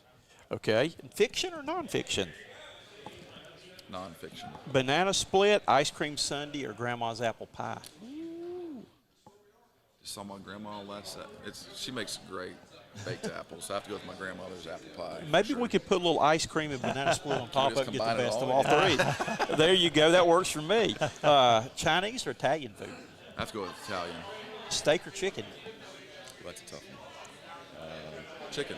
Okay. Are you an early bird or late night? Night I'm a owl. late night owl. I can go all night, but I can't get up. I had to get up at 4:45 this morning to come up here. Oh, yeah. And I'm And having normally, to do that now, too. I'm retired, and all those years I had to get up at 5 to go to school. I'm doing good if I'm out of bed by 10:30 now. Good for you. During retirement. That's great. Good for and you. that's only and that's the time for the two of us to go That's play right. golf. Oh, yeah. We've got a TV series that we do that is called Two Old Farts in a Cart. And we take the camera with us and we film in between holes of what two old farts in a cart talk about during a round of golf. That is fantastic. I love that. Tune Y'all us having a in lot of fun. sometime. We That's do. Great. Okay. Yeah, it's funny you say that night owl. I've got a 2-year-old right now, so she's teething, and so she's up between 3:30 and 4:30 every morning. So I've been forced to be an early bird, but I'm a night owl for sure. All right. Comedy or mystery? Comedy, yeah. Smile or game face? Me personally? Yes. I'd say my players would probably say I'm a game face person. All right. Scrambled eggs or fried eggs? Scrambled. All right. Dress up or dress down? For games or just in general? In general. Dress down. Okay. Would you rather win the lottery, it's big, or the national championship? Man. We're dangling it out there. National championship. Okay, that's everybody's gone with that so far. Are you a sunrise or sunset guy? Sunset. Grammys or Oscars? Ooh, that's a good. I'd say Grammys. Okay. Yeah. Curly hair, straight hair, or no hair? I gotta go with no. Listen, That's all we know. You're in the baldest beautiful club right here. My father was bald. He used to tell me that grass doesn't grow on a busy street. And then he used to tell me grass doesn't grow on a doorknob either. So you can take that for what it's worth. Let's see what else we got on here. That's No more awesome. hair questions. Would you rather be asking the questions or answering the questions? Asking questions, that means you're learning. Okay. Yeah. All right. Well, Coach, if we can ever do anything to help you, I remember Thank we you, had sir. a lot of fun. We did this a couple of years We ago. did. We had a lot of fun and really enjoyed having you on. Would love to call a game for you sometime That on would the be awesome. ESPN3 or whatever. Great. That I do a lot of the broadcasting with that, though, so I'm trying to get back out there doing that. That's but great. Best of luck this year. Thank you. Thanks for being here. It And means a lot that you all were we'll here. try to get some more fun questions Oh, for that next was year. awesome. then. That was So- fun. Well, thank you Okay. for visiting with Thank us. you. Have a fun good this day. season. Thank you all. Thank you. So, Coach Mike McGuire from Radford, That the was women's great. head coach, was with us today, and we will be having his counterpart coming up next.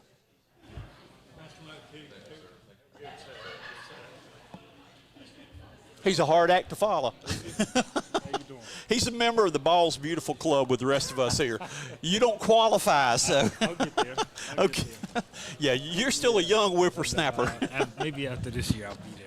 Hi, Coach. I'm Coach Dick Cox. I'm Darius Nichols. And this is Coach Barry Toney right here. How you doing? Darius Nichols. That we both, I was a college and high school coach for 37 years and finally got smart and got out of it and just having fun doing the broadcasting things now. So, all right, Coach, tell me a little bit about, you've had a chance to practice with your team some, and just tell me a little bit about how your team's going to be this year from what you've seen. From what I've seen, I think we can play a number of guys. We had a scrimmage this past Sunday, and we had a few guys that were hurt, so we only played with 7. But I think our team, they're highly competitive, especially the guys I inherited, the guys that Mike Jones recruited, and they're used to winning. Right. So they have a culture of competitiveness and winning, and they expect to win. So that's fun. What did you learn personally from coaching and being a part of a COVID year last year? I know that's tough. Yeah. What did I learn? You had to learn to be more flexible. And I was talking to somebody earlier. I couldn't imagine walking into being a first-time head coach this time last year because nobody had any answers for you. You had nobody lean Right. on to ask any questions to. So the main thing I learned was just to be flexible.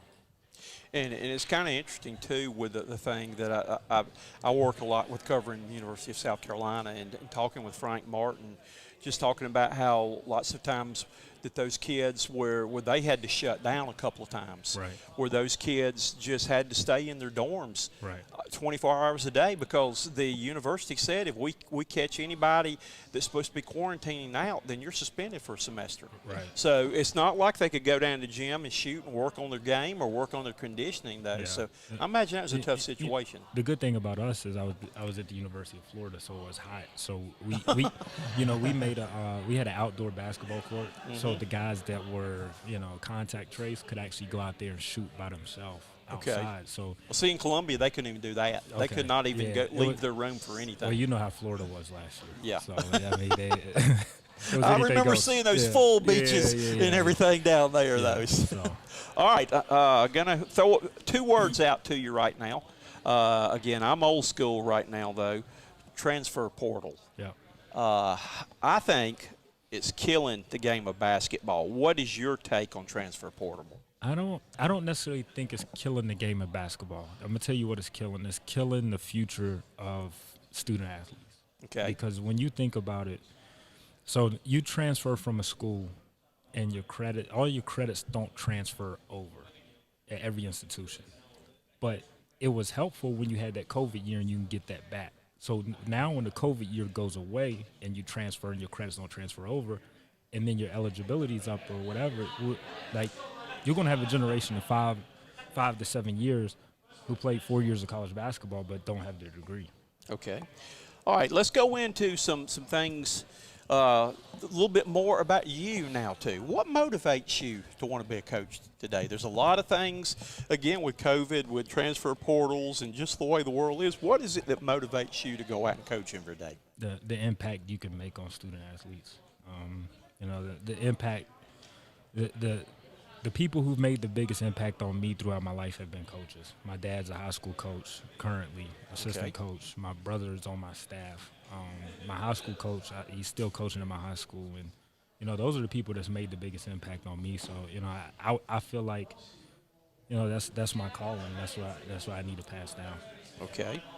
What is, and this can be something your mother or father told you that you still apply today?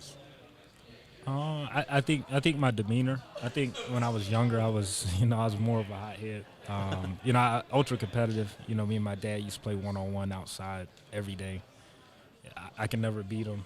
And then the day I finally beat him, I went in the house. I celebrated. I went crazy, and my mom said, "Why are you celebrating? So if you're celebrating like that and acting crazy all over the house, you didn't think you can beat him." So that stuck out to me, and I still apply that today. Okay. All right. Next question right here is if you could go into any restaurant in the world, what would you order? Any restaurant in the world. I don't do seafood, so I'm gonna do a steak. You're going to do a steak. Yeah. Okay. That I love a good steak. Yeah. And we've got our places when we go traveling to doing games and all, one of our favorites. And we're going to give them a free plug. They're not one of our sponsors. But Longhorn Steaks has got some of the best steaks I've ever eaten. I like Longhorn. He gets the filet mignon and lobster. Oh, yeah. And I usually have to get that big, thick ribeye. He's a big spender. Yes, he is. I'm not in his class with that. Okay, let's see right now something interesting for you right here. If there was somebody out there, fans, whatever, somebody did not know anything about you, what would be the most important thing you'd want them to know? The most important thing, I would say, growing up, like I didn't talk, I didn't say a word. I think over the years of coaching and playing basketball, that kind of brought me out of my shell. It's funny that my brother's on my staff now, but when I was younger, my brother was my translator, so I used to tell him things to tell other people, and so I don't do that anymore. So I was extremely, extremely shy growing up. Okay, what's your biggest fear? Biggest fear is not making an impact, especially on the student athletes I coach. Okay, all right. Well, we're going to jump to the lightning round fun questions right now. These are the either or. All right, are you a coffee or tea guy? Coffee. All right. Do you like things that are black and white, or do you like lively colors? Black and white. Okay. Stay at home or go out? Stay at home. All right. Heads or tails? Tails. That's what I always told when I was coaching football, too. Yeah. I always told my captain, call tails. Yeah. So that's what we did. Okay. Fictional or non-fictional? Non-fictional. Banana split, ice cream sundae, or grandma's apple pie? Ice cream sundae. Okay. Chinese or Italian? Italian. Are you an early bird or late night owl? What do we call early? Early, that would be probably before 8 o'clock. What do we call late? All night long. Early. Okay.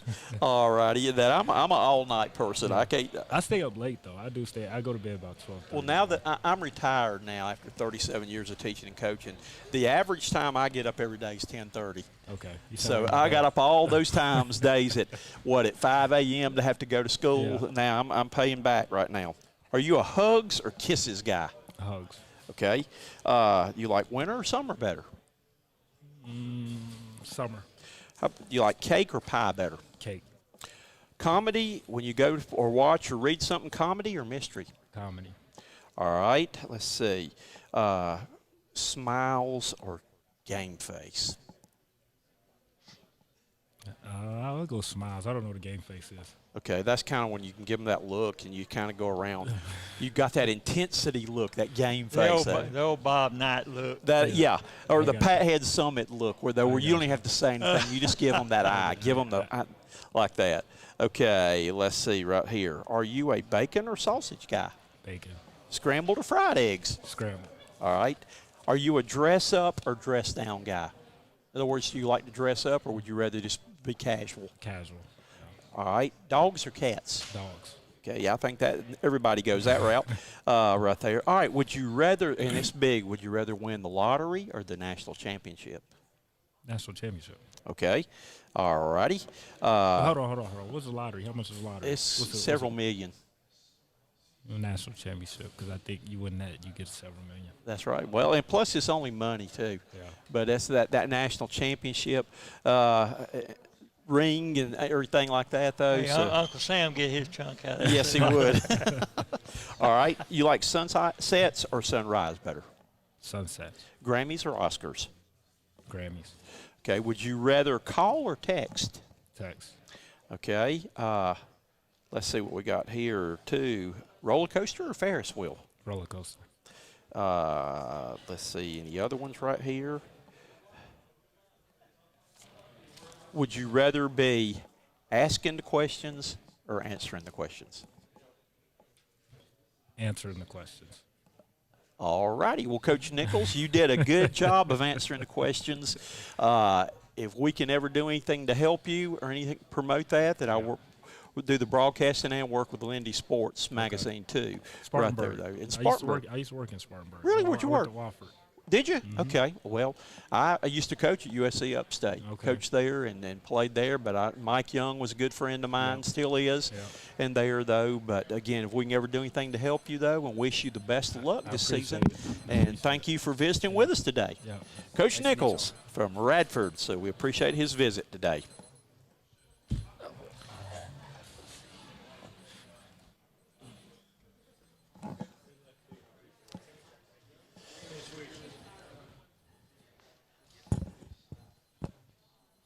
And next up will be Coach Robinson from North Carolina A&T. So let's see who we got here.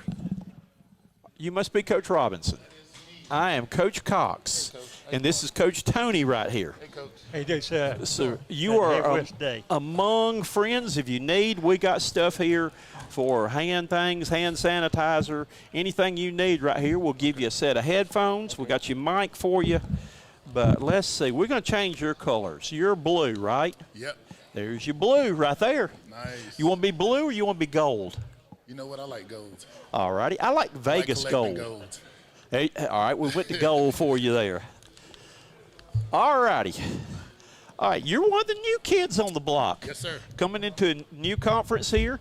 Just tell us, a little bit about yourself and about your team coming in. All right. Well, I'm an alum of North Carolina A&T State University, class of 2001. Played basketball there. Transitioned once I finished up playing as a graduate assistant on the men's side. I'm from Fayetteville, North Carolina. I'm a Carolina guy. And from there, when I transitioned as a GA on the men's side, I did that for a year and a half and went on the women's side. Didn't think I was a women's coach, went back to the boys' side in high school, only to come back to the women's side. And it's been a good 16 years, 18 years actually. And I'm, been going into my 10th year in leadership here, and it's been fun. It never gets old, representing the school that you got your degree from and that, got you to the point that you're at now. So I'm excited about this opportunity to be in the Big South. And you mentioned something that kind of hits home with me, too, about that I had the opportunity of coaching men and women, too, that I was assistant men's basketball coach at USC Upstate. Okay. That was 40 years ago. Well, we won't talk about that. But I also was the assistant head women's coach there. Too, that they asked me at that time. Title IX back 40 years ago was big, and they needed somebody to go over and be the assistant head coach there, and I said, I'll be glad to. and to me, one thing I have noticed, and you may differ there, to me, the women are limited. You don't see the women. You can't really run an alley-oop backdoor dunk play for them, though. Yeah. But I have seen in a lot of cases that the women play with a lot more heart sometimes than the men. Yeah, a lot more heart, a lot more discipline. Like you said, a male can make up for a bad screen with their athleticism. Mm-hmm. Women, you have to teach timing and understanding, and cutting and all those things. And there's a right and wrong way to do things. Where on the men's side, sometimes their athleticism can make up for not having a left hand. Right. And women can actually shoot free throws. Some of them. A lot of them I found. Some of them. But they're using a smaller ball. Yeah, But though. But that's another thing too that gets me. That I was like a 89% career free throw shooter. You were? I practiced I made it one day in practice. I made 156 in a row. Oh wow. Because I had the ball a lot at the end of the game. Yes, sir. And I wanted to go. I wanted that to cash in at the bank. You like, foul me, please. Please. and I didn't want to give it up because I wanted to be fouled there, though. And it just kills me that kids today are more, I know with guys more, are working on dunks and working on something that will get them on the highlight film on ESPN, on Sports Center, instead of doing the thing that's going to win you a ball game. Win you championships. Wins championships. Absolutely. Sure does. All right, Coach, next topic, while we're on these topics right here, is transfer portal. Love it. You love it. I love it. I think, like to me, it's fair. These young people, they're making these decisions, and sometimes it's the wrong decision. Sometimes what their state of mind is why they made that decision, and then they experience like, man, it wasn't about that. It was more so about the relationship. It wasn't about conference affiliation. It wasn't about cost of attendance. It wasn't about these things, playing time, those type of things. So, for us as a mid-major, I think it gives us, the advantage of getting a young lady to take a gamble on, something that's a little bit different. So I love the portal. Even the flip side of it, I would want a young lady, if this isn't the right situation, our standards are what it is, the expectations are what it is. If it's not for you, then you have that opportunity as well to go and see if you can find a better situation. Okay, all right. It's been getting different opinions. That's what I'm enjoying on this, though, to hear with it. I'm old school, that I was always one of those guys that I went in. You stick to it, whatever decision you make. Right, that I went in and told my players from day one, in my opening speech when they made the team, I told them it was my ways or trailways. And now the players, I feel like, are telling the coaches, it's either my ways or trailways. I pack up and go to another town. That is okay, because I truly believe that you're not going to win with that unhappy kid. But they don't want to be there. You're not going to get the most out of them. Okay. All right. Let's move on a little bit now. We're going to get some other interesting questions there. Coaching is a stressful job, in case you hadn't noticed, right there. Where do you go? Sometimes we just need to get away. Where is your happy place? My family. Your family. Yeah, but I can't run from basketball. I have 2 young girls, one 14, one 12. They love the game, so my happy time is working out with them, trying to get them right, hopefully to be able to play for me one day. But yeah, my family, it's not really a lot of time. Obviously our program and our players are our family, and you got to give them so much. So when I do have an opportunity, or I find ways of spending time with my kids and with my wife and with my son. Okay. What is your biggest fear? Failure.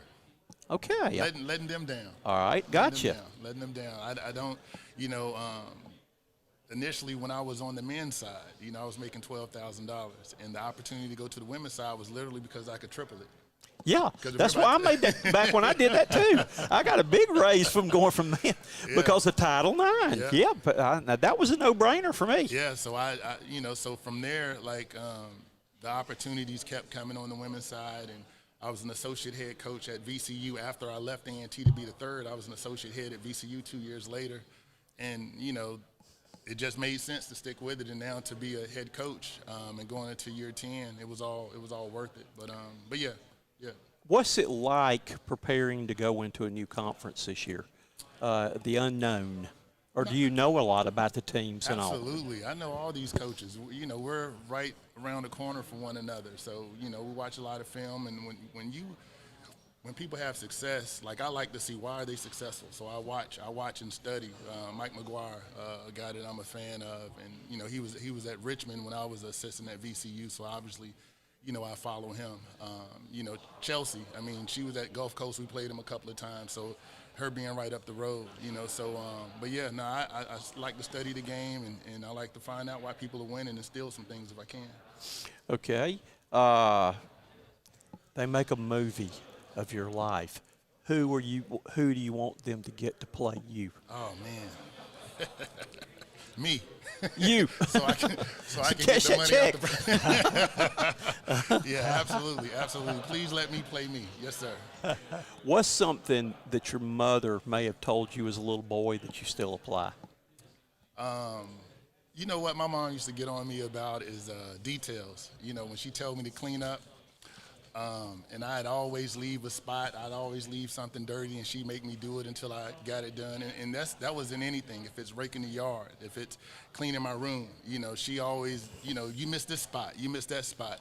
And if anybody, especially our players and my staff, tell you that attention to detail is so important to me, and that I'm always correcting things, even in practice. So those types of things, those, you know, pay attention to the details. You're coming into a new conference. A lot of the people, fans, may not know you. What's the most important thing you want people to know about you? That I love my players, I love my program, I love my staff, and, you know, I hold them accountable. You know, sometimes stuff can be lost in translation when you're on the court getting in a player, or you're sitting in the huddle getting on a player, but that comes from a place of love. Like, I tell our young women, and they know this, like, you know, when you cross those lines, it is what it is. We have an expectation and a standard. Outside of it, like, what happened there is not going to impact there. You don't take it personal, I don't take it personal. And that's kind of like I used to have to tell my players, I'm not criticizing you as a person, I'm criticizing your performance. Yeah, and you got to learn to know the difference. In saying that, too, that's why when you talk to them, you got to make sure that what you say doesn't make them think, you know, he's attacking me personally. He hates me and all that stuff like that. Yeah. I think that's important. Yeah. All right, we're going to get to the lightning round, some quick questions here. Coffee or tea? Tea. Do you like things in black and white or in lively color? Black and white. Okay. Stay at home or go out? Stay at home. Heads or tails? Tails. Okay. Hey, everybody's flipping. Most of the people flipping tails. All right, fiction, nonfiction. Nonfiction. Banana split, ice cream sundae, grandma's apple pie. Apple pie. Gotcha. Okay. Chinese or Italian? Chinese. Are you an early bird or late night? Early bird. Hugs or kisses? Both. Now let me stop. Kisses. Okay. Cake or pie? Cake. You like comedies or mystery? Comedy. Okay.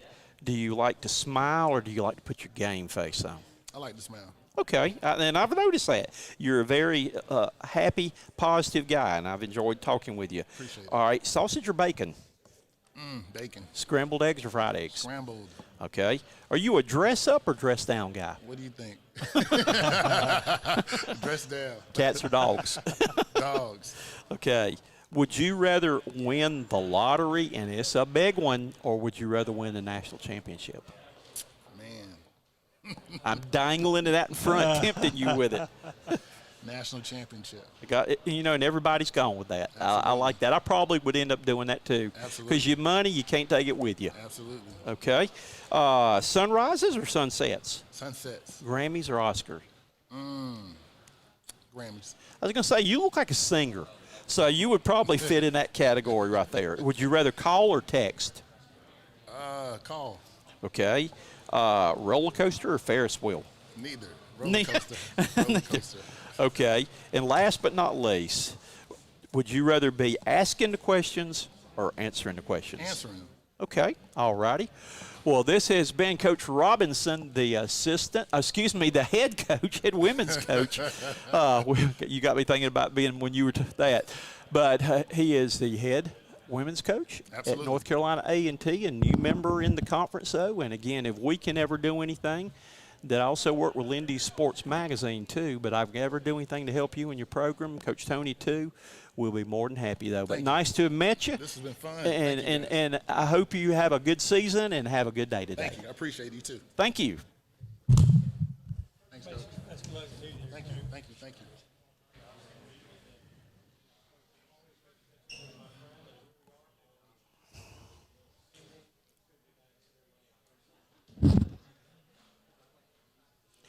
So we are zipping right along here, or you are watching Big South Basketball Media Days. And Coach Tony, that we've had a good session so far that we're waiting next. Our next coach is going to be Coach Will Jones, who is the head basketball coach at North Carolina A&T. So I'm going to reset my clock, and we're going to be ready. And Welcome, Coach Jones. How you doing? Nice to meet you. Nice to meet you. I'm Dick Cox. I'm Coach Cox, and this is Coach Tony right here. Coach Tony. Nice to meet you. That we are two retired coaches. So we're not going to get into too much of this, get into a lot of X and O stuff. We're just going to, my motto is we're going to have some fun. Let's have fun. So we'll do it right there. Well, Coach, tell us a little bit about you're kind of the new kid on the block coming in here to a new conference and all. Share with us some things that we need to know about your team. A&T Aggies, we've been really good over the last 2 years. And we are the new kids on the block, but I cut my teeth as a Division I assistant here in the Big South. I work with Barkley Raderball at Charleston Southern. Me and Mike Morrell, the head coach at Asheville, really helped Barkley, get Charleston Southern climb out of the cellar and really become contenders consistently in the Big South. And I think half the coaches in the Big South have coached with Barkley at one time or another. Hey, listen, man, he's one of those guys across the nation that's done an unbelievable job and has been able to be in that seat for a long time. And I was happy to have a chance to work with him. But, the Aggies, we're going to try to compete every year at the top and try to win championships and be consistently there to have a chance to go to the NCAA tournament. Okay. All righty. Well, just a few things right now. We're going to throw a couple things out there.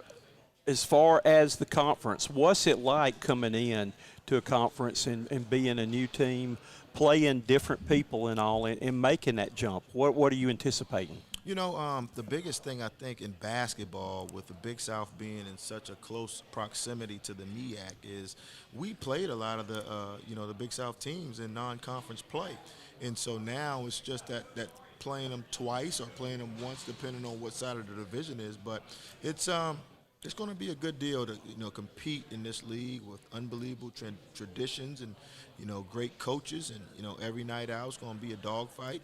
And traditionally in the Big South, it's close games. You got to be able to win those close games, and you got to be able to protect that home court. And I look forward to it.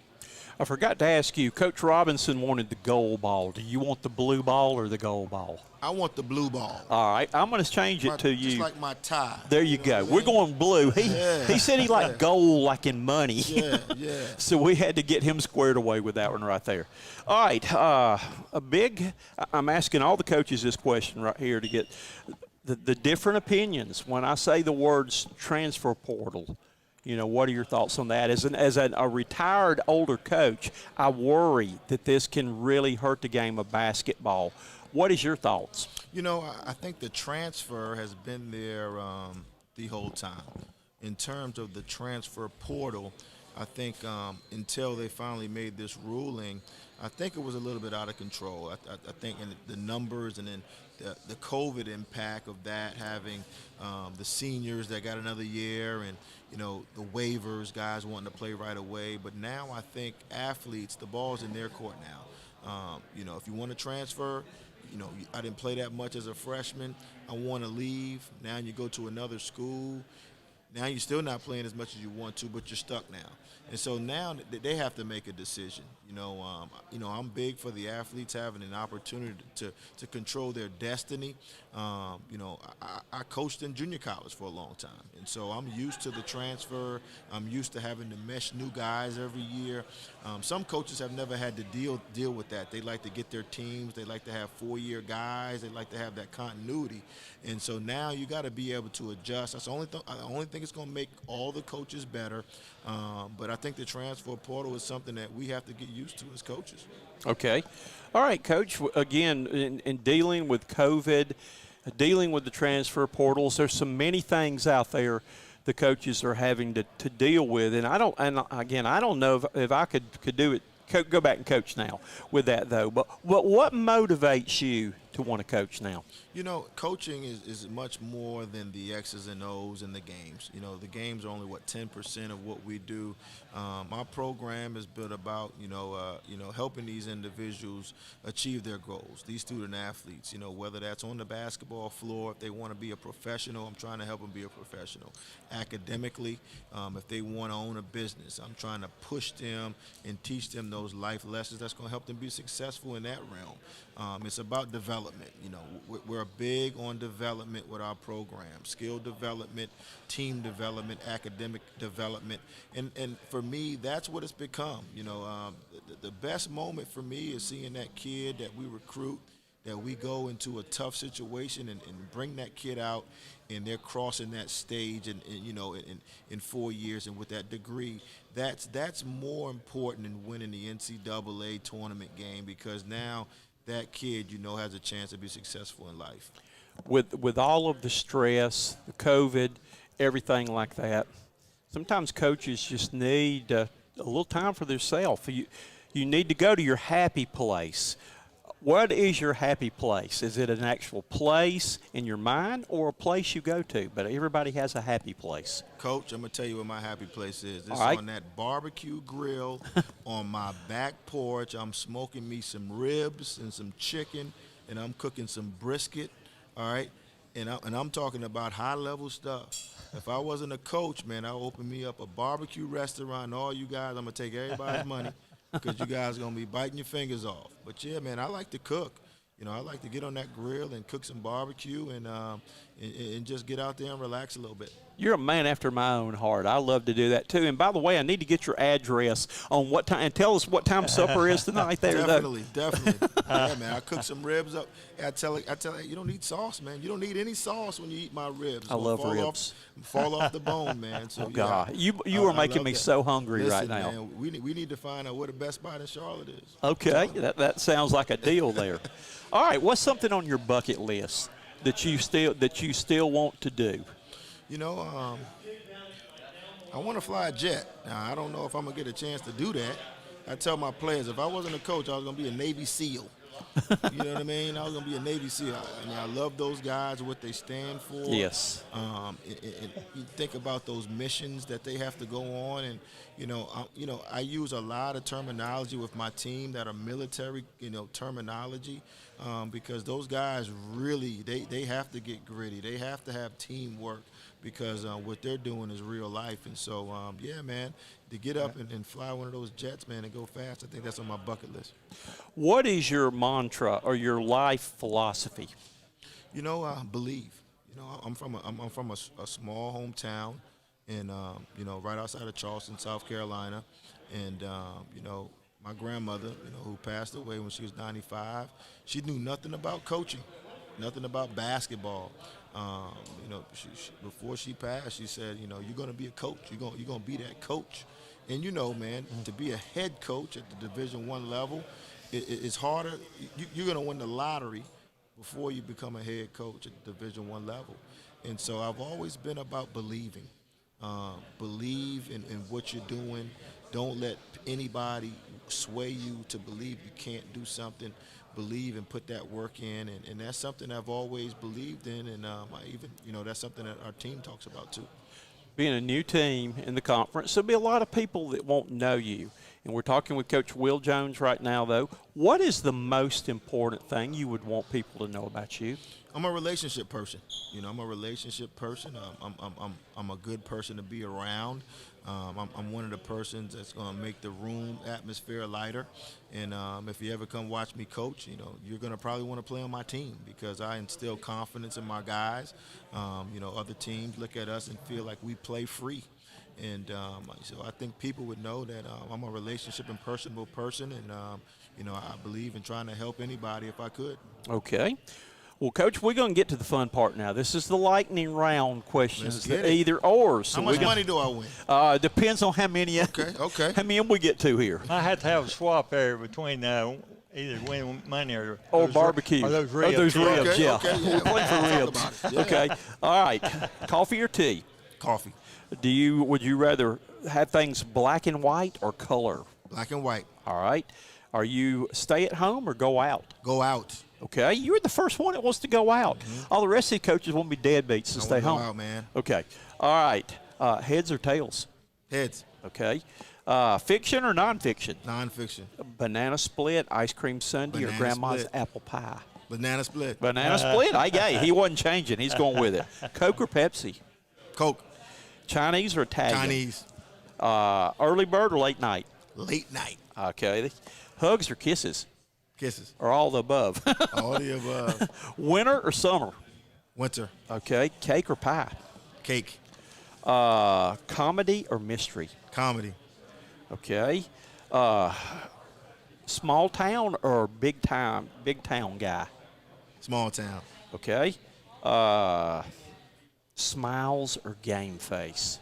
Game face. Okay, I like that one. Oh, there. Bracelet or necklace? Necklace. All right. Sausage or bacon? Sausage all day. Fried eggs or scrambled eggs?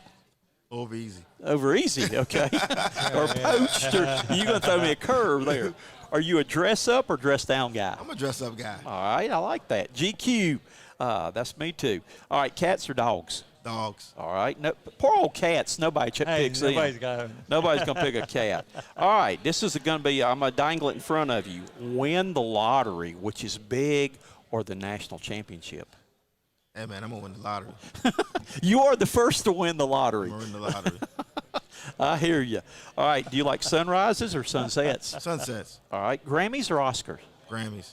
Okay, you look like a Grammy guy. You like to be a singer there. Okay, text. You gonna text people or call them? Text them. All righty, let's see. Roller coaster or Ferris wheel? Roller coaster. I hear you.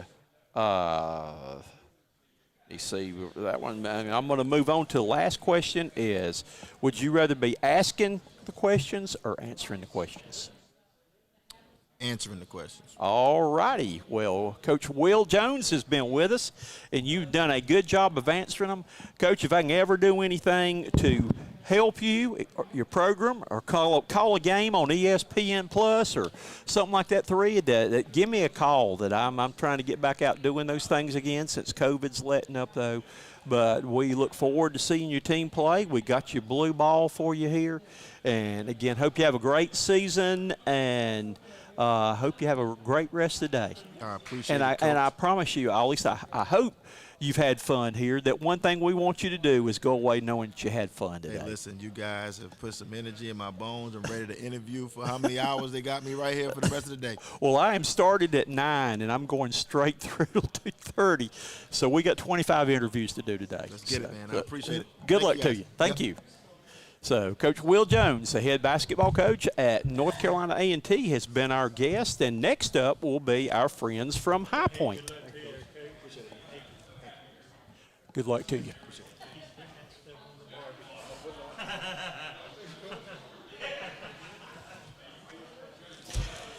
All righty. Let's see.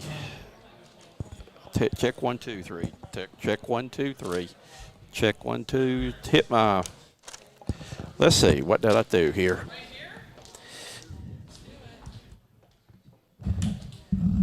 All righty. We are right here. So come on up and join in with us here. Right. That I am Coach Dick Cox. I was with you a couple of years ago, I believe, up here. Oh, so that we were here. So Brown, I remember that. Yeah. So we've got anything you need. We have got right there. So we will try to take care of you. Well, Coach, tell us. Let's see. I got to see if I can find a purple ball. There we go. Oh, there we go. How's that? We got you. Nice. Got you your own purple. That's nice. Yeah. Should I put these on probably? If you probably would hear me a little bit better if you do. I think I'm having. Let me check my wire. May not be plugged in again. Let's see. Okay. Can you hear me? I can. All right.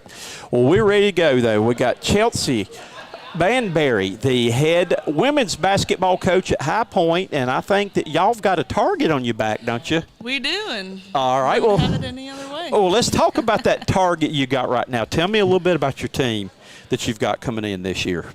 Yeah. I mean, we got a lot of familiar faces from last year. We returned the majority of our scoring, and the majority of the people that played a lot of minutes. So we're excited about that, and we added a couple of pieces this offseason that have fit in well with what we want to do. So we're excited and we're ready. What do you think now? You've got something new where the tournament is moving here and having that all at one location, and gonna kind of give that excitement of hopefully packed houses for different games and all. But what are your thoughts on the tournament coming to Charlotte? Yeah, I think it'll be exciting. I think it'll be fun for our players. playing the games at host sites and, you know, higher seed, it's nice having home games. Right. But at the end of the day, it sort of just feels like extra home games. Right. Whereas I think having it at one central location and all the teams and all the fans, it will provide more of a tournament feel. And, you know, it's a different energy and excitement when everybody's in one place together. Okay. All right. Being a former coach, I was a coach for 37 years. Coach Tony has coached a long time too, and he's retired though. And I'm old school, and I'm just trying to get a lot of feedback on the words transfer portal. Transfer portal. What are your thoughts are on transfer portal? I mean, it is what it is. We're where we're at, and you know, you can either complain about it or adapt with it and use it to your advantage. So. I mean, you know, they have put some restrictions on, hopefully it is one-time transfers, and especially with COVID happening, I understand that, you know, kids were making decisions on schools without visiting.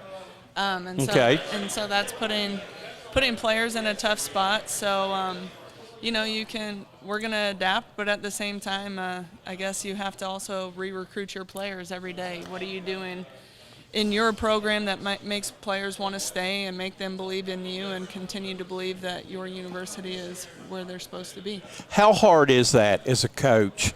Were you saying having to Frank Martin said the same thing that I work with South Carolina too, about you have to re-recruit your players and all, just knowing that. I mean, just having to go through that, getting the players. Like I said, I was old school. I used to tell my players day one, I said, it's either my ways or trailways. And now I feel like the players are telling us now this either our ways or trailways, that we'll get on the bus and go somewhere else.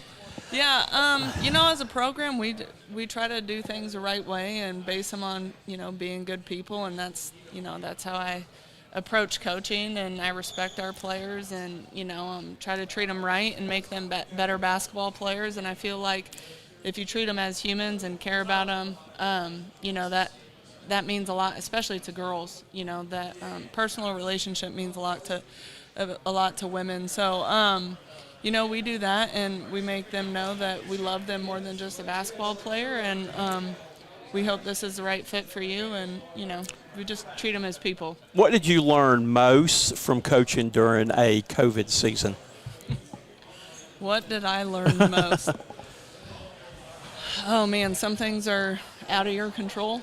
No, but, you know, and I've said this a few times, it seems like the hardest thing for me as a coach is, you know, our whole careers, it's you tell them what to do on the basketball court, and, you know, you tell them to go to class. But now last year we had to ask them to sacrifice their social life so that we could play basketball games. And, you know, that's really hasn't been an issue as being a coach, trying to control kids' social lives. So that was hard for me because I do think it's important to get away from basketball. But last year it was like, don't get too far away because our bubble is our team, so only hang out with your team. But does that make sense? Yes, it does. I thought that was the most difficult part about it. But again, you know, we got to be grateful for what we have, and that's what COVID taught us. You know, things are going to change, and you have to adapt and show up and play games when you can, because you don't know if the next one's going to happen. So okay, and talking about COVID and the different things right there too, a lot of stress is involved in being a coach. Everybody has to have a happy place, whether it's in your mind or whether it's a place you go to. Where is your happy place? My happy place is with my family. I have a 3-year-old, and you know, just any time that I can spend time with him and my husband, and us three get away and do whatever it is, whether it be putt-putting or, you know, anything. That's my happy place. And no matter what happens at work or what happens in a game, you walk in your front door and your 3-year-old runs up to you and yells, "Mommy!" It takes you away, and it, you know, it's just a game at the end of the day. And they grow up fast too. That my little 3-year-old that used to do that for me is now getting ready to turn 35. So lives not as little anymore. No, and lives in San Diego, about 4,000 miles away. Oh, wow. Okay. So that changes. All right, yeah. What is something that your mother told you as a little girl that you still apply today? Something that my mother told me. You know, this was a conversation on the way to piano lessons one time. that I had with my mom, and it was, she had asked me about friends, and I had made a little comment like, "Oh, I have enough friends," and she, kind of expressed to me that, just because you think you have enough friends, doesn't mean you can't be nice to everybody and respect them and see who they are, and maybe they could become your friends. So, always being open to everybody and giving everybody a chance, and you never know who you're going to meet or form a bond with. Okay. If you could go to any restaurant in the world, what would you order? Ooh, any restaurant in the world. Big fan of scallops. Okay. There is a place in Fort Myers that has amazing crab cakes that, like, if I go back and visit my husband's family, that I have to get. But I would have to say seafood. Okay. Really good seafood. He's a seafood specialist right there, though. What is your mantra? What your life philosophy? Right there is something you try to live by every day. Something I try to live by is, if you make decisions, whether it be hard or easy decisions, doing what you feel is right morally, or just the right decision, no matter what happens from that, you can live with it, and that's kind of how I try to live. Okay. All right. They're going to make a movie about your life. Who do you want to play you? Ooh, who do I want to play me? Jessica Biel. Ooh, okay. Yeah, she's athletic, Yep. Likes to work out. Yeah. Okay. All right. We're going to go now to your lightning round questions. Lightning round. Okay, let's These do are the it. fun ones. All right. Coffee or tea? Coffee. Stay at home or go out? Stay at home. All right. Do you like things in black and white or color? Like pictures or anything your world? Do you like this, black this and white. black and I like white? definitive. I was a math person. I like one answer. Okay. All right. Heads or tails? Heads. With a math person, you probably figured out the percentages of probabilities and statistics. I took a class on that one time. Yeah, there you go. All right. Fiction or nonfiction? Fiction. All right. Banana split, ice cream sundae, or grandma's apple pie? Ice cream sundae. Okay. Chinese or Italian? Italian. Are you an early bird or late night owl? Early bird. Okay. Hugs or kisses? Kisses. All right. Summer or winter? Summer. Cake or pie? Cake. Okay. Comedy or mysteries? Comedy. Let's see here. Do you like facial hair or clean shaved? Clean shave. Okay. How about a smile or put on your game face? Smile. They were trying to get me to do serious pictures, and I hate it. Well, you have a nice smile. I hated it. But I love to have that game face that I did, or I could just look at them and I didn't have to say a word, and they knew we've messed up now. We've done it, and all. So the game face is fun sometimes too. Sometimes it's hard to hold that game face without busting out laughing. Yeah, no doubt. All right, sausage or bacon? Bacon. Fried or scrambled eggs? Fried eggs. Do you like dress up or dress down? Dress down. Cats or dogs? Dogs. Okay, poor little cat has not gotten anybody yet, so I like them. All right, would you rather win the lottery and it's really, really big, or a national championship? National championship. I think I would rather that too, because you can't take the money with you. Yep. But you can take the memories. That memory. Incredible, yeah. Sunrise or sunset? Sunrise. Grammys or Oscars? Grammys. Okay. Would you rather call or text? Can I say depends on who? Yeah. That can't be looked up and held against you. Yeah. Call. I'll say call. Okay. All right. Curly hair, straight hair, or in our case, no hair. Straight. Okay. Let's see what else. Roller coaster or Ferris wheel? In my younger days, roller coaster, but man, heights have been getting me lately. Heights bother me too. Yeah, so maybe neither one. I don't know. Okay, and let's see, beads or pearls? Beach. Okay, let's see, necklace or bracelet? Necklace. And last but not least, asking questions or answering questions. Ooh, asking. Okay, well, Coach, you have done a good job today of answering the questions, though. What's the question? All right, since you would rather ask, what's the question you want to ask us then? I'm going to let you ask a question. Well, since you're both retired coaches, what do you miss most about coaching? What I miss, and I'll answer first because that's easy, I miss actually getting to teach the game of basketball. I would love to be able to go back out there and teach the free throws, things that kids don't practice and all.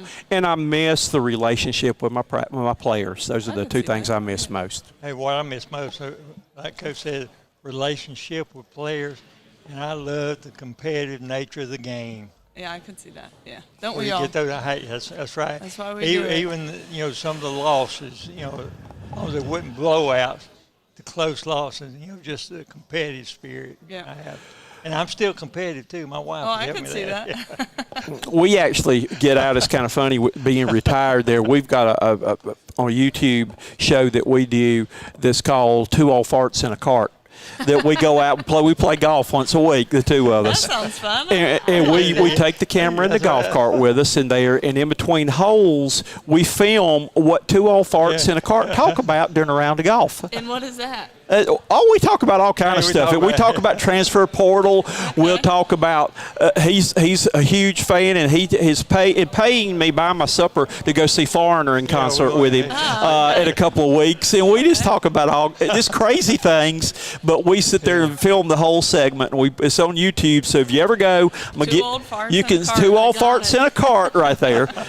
But we just get out there to have a good time, just talking about crazy stuff. And what two old farts in a cart talk about during a round in golf. That's funny. That's well, awesome. Coach, good luck to you this season. Thank you very much. You are, again, you're on the bullseye right there, though, and hope you have a great year this year. Thank you very much. And it's been a lot of fun having you on with us today. Have a good one. Thank you. You too. Thank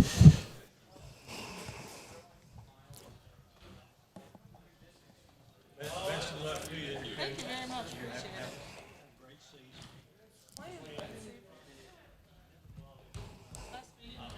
Nice to have met you too.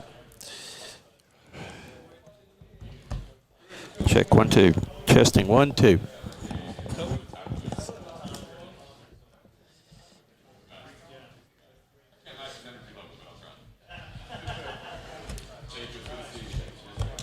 Check 1 2. Check 1 2.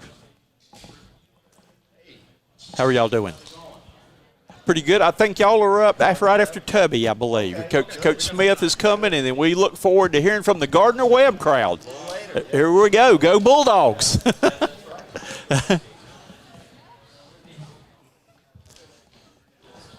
Again, welcome back. We are coming to you live today from the Charlotte, North Carolina, the Bojangles Coliseum, and it is Big South Media Day, and here comes Coach Smith right here.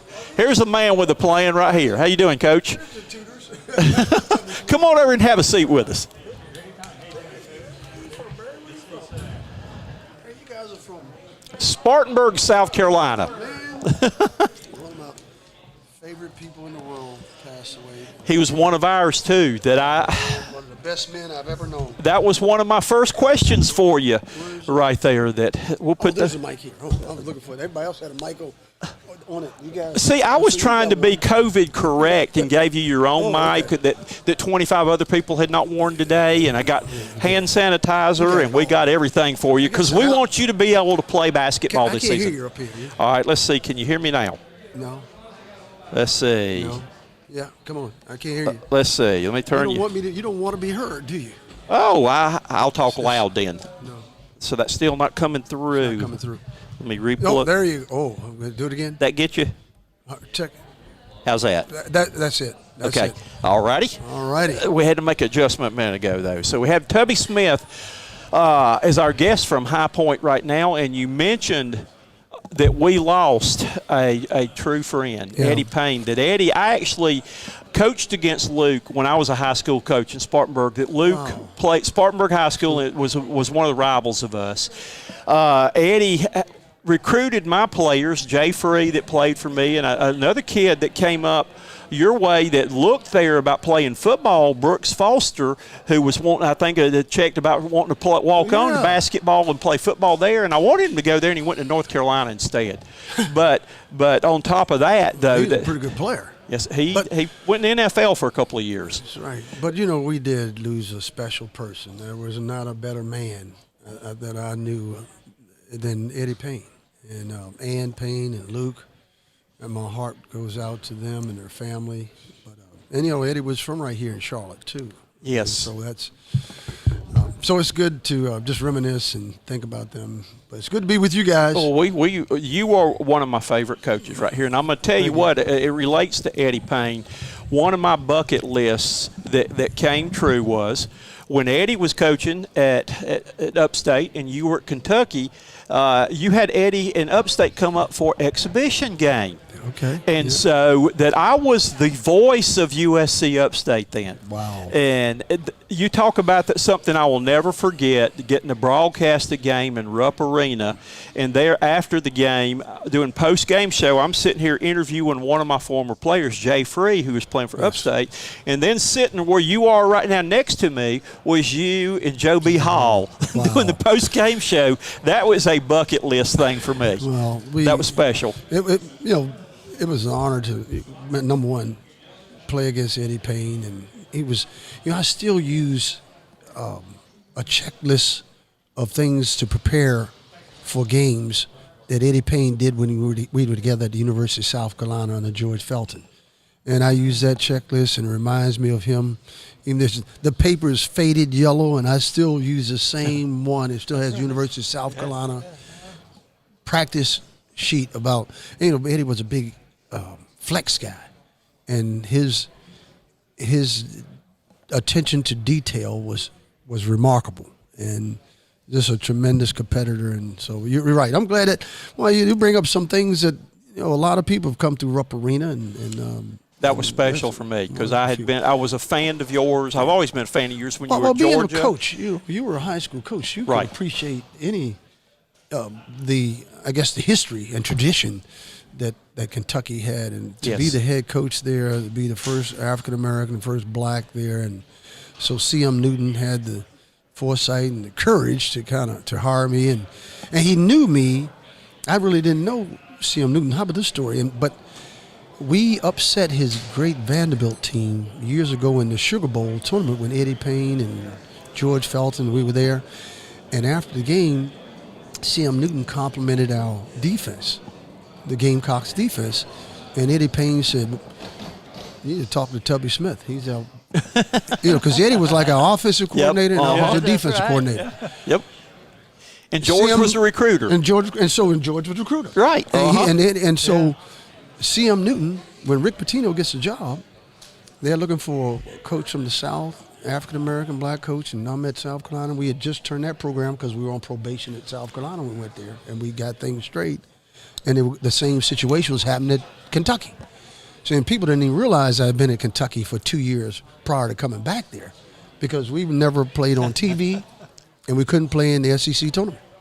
But that was quite an experience. I'm bringing it up just because you gotta stay the course. And C.M. Newton knew who I was and had an appreciation for, what I could do as a coach. And so I bring it up because you're a high school coach. You coach also? High school coach, too. I was high school coach. I came up to Kentucky when you were up there one time.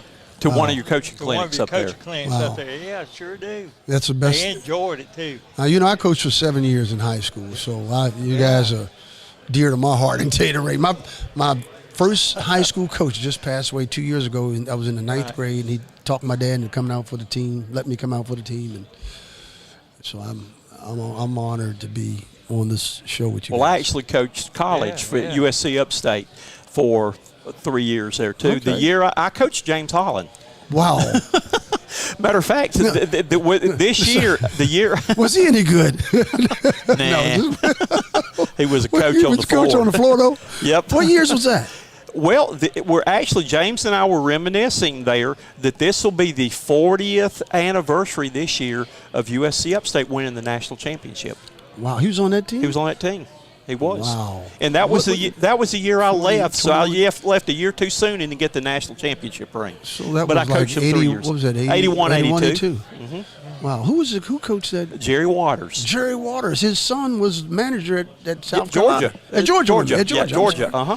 He was down there in Georgia. He sure was. Coach, hey, there's nothing wrong with longevity. Hey, we can rehash whole things. That's it. We could talk all day, Coach. I know. And that's, but that's an honor and I guess the good Lord gives you that time, and it's what you do with it. Yes.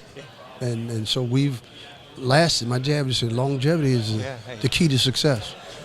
So James Holland's one of my success stories. Good. He's a good man. You did a good job there. Actually, Bill Henson was the coach there. That he was my high school coach that I went there and played, and then he had me stay on and be an assistant coach after that, though. So I got a chance to be there. Be at your alma mater. At my alma mater. That's right. Great. And I've done that twice. I went back and coached my high school alma mater, and now I'm back in the High Point coaching at my alma mater. Well, I want to congratulate you right now on what was released yesterday on having your jersey retired at University of Kentucky. Again, I've and this is funny, that probably two of my favorite programs that I admired growing up were Duke and Kentucky. Now, that's not a combination right there. That's contrast, but they're great programs. They are great programs, and to be with Adolph Rupp and to be with Joe B. Hall and who's back, Vic Bubas, Mike Krzyzewski, some great coaches do. I remember. Yeah. But to be the fourth jersey to go up there with that coaching legacy, that is just that is great, and I am so happy for you. And I think that they did a great job on that. Well, again, I mentioned I'm humbled by it because we get in this business because we love people. We want to see young people grow. We're there to serve that university, that community. And always felt like we're leaving in a better shape than you found it. And we followed outstanding coach and Rick Pitino, and he had just lost in the championship game. And what were we going to do? I was scared to death. I wasn't ready to leave Georgia because we have just finished. In fact, that year we had just beaten upset South Carolina with Eddie Fogler to have an excellent and lost in the championship game to Kentucky in the SEC. Mm-hmm. So I'm like, man, why would I leave now? I had 4 sophomores starting on a team. I had my son playing for me, my oldest son who's with me now, G.G. Smith. And then Saul was going to come play for me at Georgia, too. I was going to redshirt him. So now when C.M. Newton called, I'm like, Coach, man, I got a pretty good gig. He was like, Tubby. Then Rick Pitino called, Tubby, this is Kentucky. And then Vince Dooley was I love the man because he said, Tubby, I'd like for you to stay here, but Kentucky's a basketball school, and you need to take this opportunity. And to this day, I'm grateful. Well, Coach, I hope you noticed in your honor we've got the ball on purple right now. Oh, yes. Is that what it is? That is purple, yes. I love it. May not be your shade of purple, but it's the perfect shade. We've got a purple ball for you right there, though. But tell us, how is your new facility coming along? Beautiful. I think last time we talked, you were in the process of building that. That was a couple of years ago, but how's that coming? Well, COVID set us back a year in opening it. So, but it's now open. In fact, we just practiced there Monday for the first time, and it's a 4,500 seats. So we go from 1,800 to 4,500. I mean, we got to do we got to start playing better and winning some games and filling that.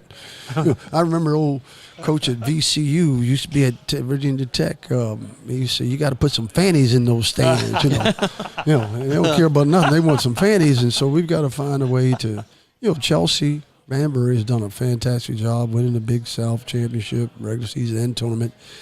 So they've got the women's program going, and all of our programs are doing great. I'm really honored and excited to be a part of it. Now we need to get, but in men's basketball, the competitiveness in this league, especially now we added the depth with A&T.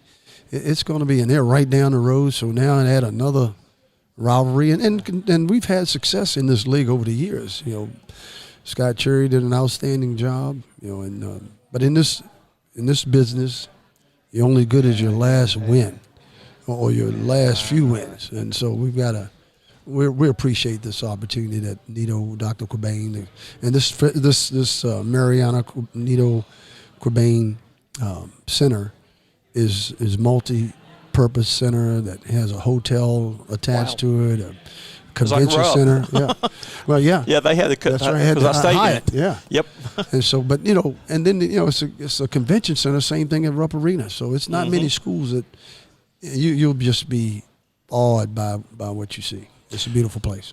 With everything you have accomplished, national championships, everything you have done, what is it that still motivates you to want to coach basketball? It'd be easy you could retire now and say, man, I've had a great career. But what still motivates you to coach? My wife. she's a Get out of the house. daughter. Yeah, get out of the house. We've been knowing each other. She was my college sweetheart. I knew her as a freshman. I was a senior. So, I remember I said, Donna, it's about time. Even when I left Kentucky and in Minnesota, we get fired and we go down to Texas. I said, I think it may be time to reach out. She said, Tubby, I love you. The family love you. You've done a great job providing for me and the boys and the family. And we're all set, but don't forget the great-grandkids. Take your butt back to work. Well, we're needing to Not wrap. just the grandkids. She said, get the great-grandkids. You expect me to work until Hey, you still doing a great job. Keep it up. Keep it up. Well, that's what a lot of coaches say. I was talking to Gene Katie. right. He said, coach as long as you can. I was just talking to Roy this morning. He called me, last night, and he heard about us being, having the jersey put in the rafters of Rupp Arena, so we got to talk. He said, man, I said, how you doing, man? Are you enjoying it? He said, oh, man, I'm sitting on the back deck here, drinking a Sprite, looking at those. I'm playing golf tomorrow. I said, quit it. That's enough. He said, when are you going to join me? So I'm at that stage. Well, I had lightning round questions, but they're telling me to wrap it up. But I am going to ask you. I'm going to ask you one question right there on the lightning round questions. And see, you kind of messed this one up because you've already done it. Okay. Would you rather win the lottery, which is a lot of money, or a national championship? National championship. Because you can't take the money That's with right. you, but the memories are always Absolutely. there. Well, again, Tubby Smith has always been one of my favorite coaches. Have enjoyed following you. We'll continue. Appreciate you guys. I If hear we you can guys ever- are golfers, huh? Yes, we do. I'll be happy to. I can caddy for you. Who's on your bag, Tubby Smith? That'll be you. Hey, well, you would enjoy our game that we actually do, and it's on my I YouTube saw channel right there, that we do a weekly series. It's called Two Old Farts in a Cart. And what we do is we play the round of golf, and we take the camera with us, and we film what we talk about in between holes, so people ever wonder what two old farts in a cart talk about when a round of golf. So you come play with us anytime you want I love to do that. Where you guys play at With Spartanburg.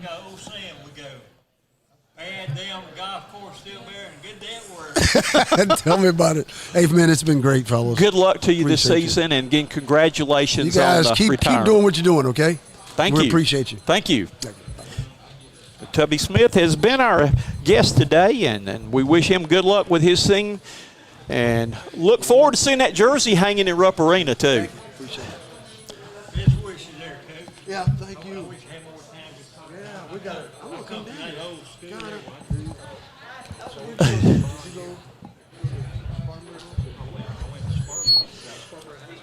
Welcome. I am Coach Dick Cox. Alex, nice to meet you. Nice to meet you, Alex. We have got whatever you need. We got the hand sanitizer. We've got the wipes. We want to make sure our coaches are able to coach all year this year. That I was a college and high school coach for 37 years, so I know what y'all go through here. So we're here to have some fun today. Okay, cool. That's what I like. Okie dokie. And Alex Simmons, the head women's basketball coach at Gardner-Webb, is our guest right now. And I actually took some graduate classes at Gardner-Webb. Okay. That I coached men's and women's basketball at USC Upstate. Okay. But that was 40 years ago. That's not You long weren't ago. even born then. I'll tell you how old I am. I coached James Holland. Oh, wow. So that James played on the national championship team there, led us to the national championship. Oh, but small world. he is one of my former players, so I remember making those trips up to Gardner-Webb to play against Gardner-Webb. And like I said, I took graduate classes up there. So, so I'm familiar with your situation right there. But just tell me a little bit about your team, the upcoming season here, and your team and all. Well, I think, when somebody looks at our team, especially outsider looking in, you see a lot of returners as far as what we bring back on the offensive and defensive end. We have a bigger group of leaders this year, which is kind of different for us. So all in all, it's very positive for us right now, moving in the right direction, tweaking some things offensively that we haven't done in the past. So in our off season, it was just a lot of learning, a lot of getting used to playing with each other. What did you learn last year as a coach, having to coach through the COVID situation? I think the level of resiliency that we had to have and that we had to not only have but maintain was huge for us. You day to day, you really didn't know what could happen, from testing to social distancing, all things COVID. You just couldn't predict what would happen from a day-to-day basis. So just being able to adjust to new things and being resilient. I'm old school. On my next question is transfer portal. Mm-hmm. That I guess I worry that transfer portal can damage or hurt college basketball. I was always a coach that used to go in and tell my players first day it's either my ways or trail ways. And I'm afraid that the players are trying to tell the coaches it's either my ways or trail ways, where I'll get on the bus and go to another town, though. Right. How do you coach in a situation like that? I think the first step is to know who you're coaching. The transfer portal definitely adds a dynamic to recruiting that, has not been there in the past. But you have to know who you're coaching and understand the generations are way different. You talk about back when you played. Well, it's even different from back when I played. Right. As far as the mindset, mental health being something that is pivotal in this generation. So, you just have to be able to adjust. Okay. But I think you also can still have those same high standards and high level of expectations. Okay. What is it? There's a lot of things going on in the world today, coaching difficulties and like that. What motivates you to still want to coach, to be a coach? I enjoy what I do. I have fun with my players, with my staff. I just really thoroughly enjoy coaching, and I have fun coaching. I have 2 young daughters who I'm not sure if they're going to play basketball, but I love seeing their faces when they come to games, they come to practices, they're around our team. So that's what I love about this game. Okay. All right, we're gonna find out some things about you. We're gonna do some fun questions. Okay. I'm gonna give you some deep questions. What is something your mother told you at a young age as a little girl that you still apply and use today? Oh, without a doubt, not caring what other people think. She's always told me that if you make somebody uncomfortable, that's more of a them problem than a you problem. So just being confident in who I am as a woman and not really caring about other people's opinions. This job is a tough job, I know, and stressful job. Everybody has to have a happy place, yes. Whether it's in your mind or a location you go to. Yes. What is your happy place? Funny enough, my happy place is probably in the nail salon, hair salon. I wouldn't have a whole lot of fun in the hair salon. You would have some issues with that. They could buff, but that's about it. Yeah. Being with my 2 daughters, with my husband. I'm an adventurous person, so whether it's hiking or new experiences, just any place with my family, that's my happy place. Okay. Let's see what we want to go with now. If they made a movie about your life, who would you want to play you? Probably Gabrielle Union. Okay. Yeah. All right. Yeah. That would be good there. All right. You could go in any restaurant in the world. Where would you go and what would you order? I would, in the world? Yeah, you can go anywhere. So my immediate answer is J. Alexander's in Nashville, right there I think it's on 2nd Avenue, and I would order the crab cakes. Okay.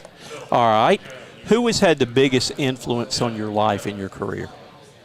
In my career, I would probably say all of my coaches, Pat Summitt, Rick Insell, all of my coaches throughout my career. I think in our program you see a little bit of all of them come out in certain aspects of our team and how we play and the way I coach.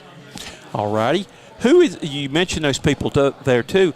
Who has given you the best advice you've ever gotten in life? What was the best advice they ever gave you? Pat would always tell us to surround yourself with good people, and I think that's huge. We tend in our program to keep our circle very small, just from being territorial with who you are and the people that are around you and where you are. What is your philosophy, or something you try to live by every day? I probably just live in my truth. Okay. All right. Being an honest person, okay. Being a good person. Oh, there's nothing wrong with that. That doesn't get any better than that. What is the most important thing you would, if somebody didn't know you, if you ran into them in here today or out there on the street, what would be the most important thing you'd want people to know about you?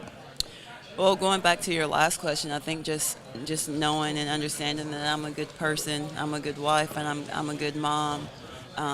And those are always going to be my first priorities. Okay. All right, we're going to get to the fun questions now. The deep questions are over. These are the lightning round questions. Okay. Coffee or tea? Coffee. Stay at home or go out?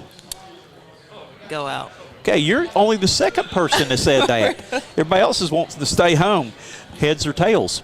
Heads. Okay. Fiction or nonfiction? Fiction. Banana split, ice cream sundae, or grandma's apple pie? Grandma's apple pie. Okay, maybe we could stick a little ice cream on that too. Exactly. Homemade ice cream. Yes. Oh, God, yeah. Do you like black and white or in color? Black and white. Okay. Chinese or Italian? Chinese.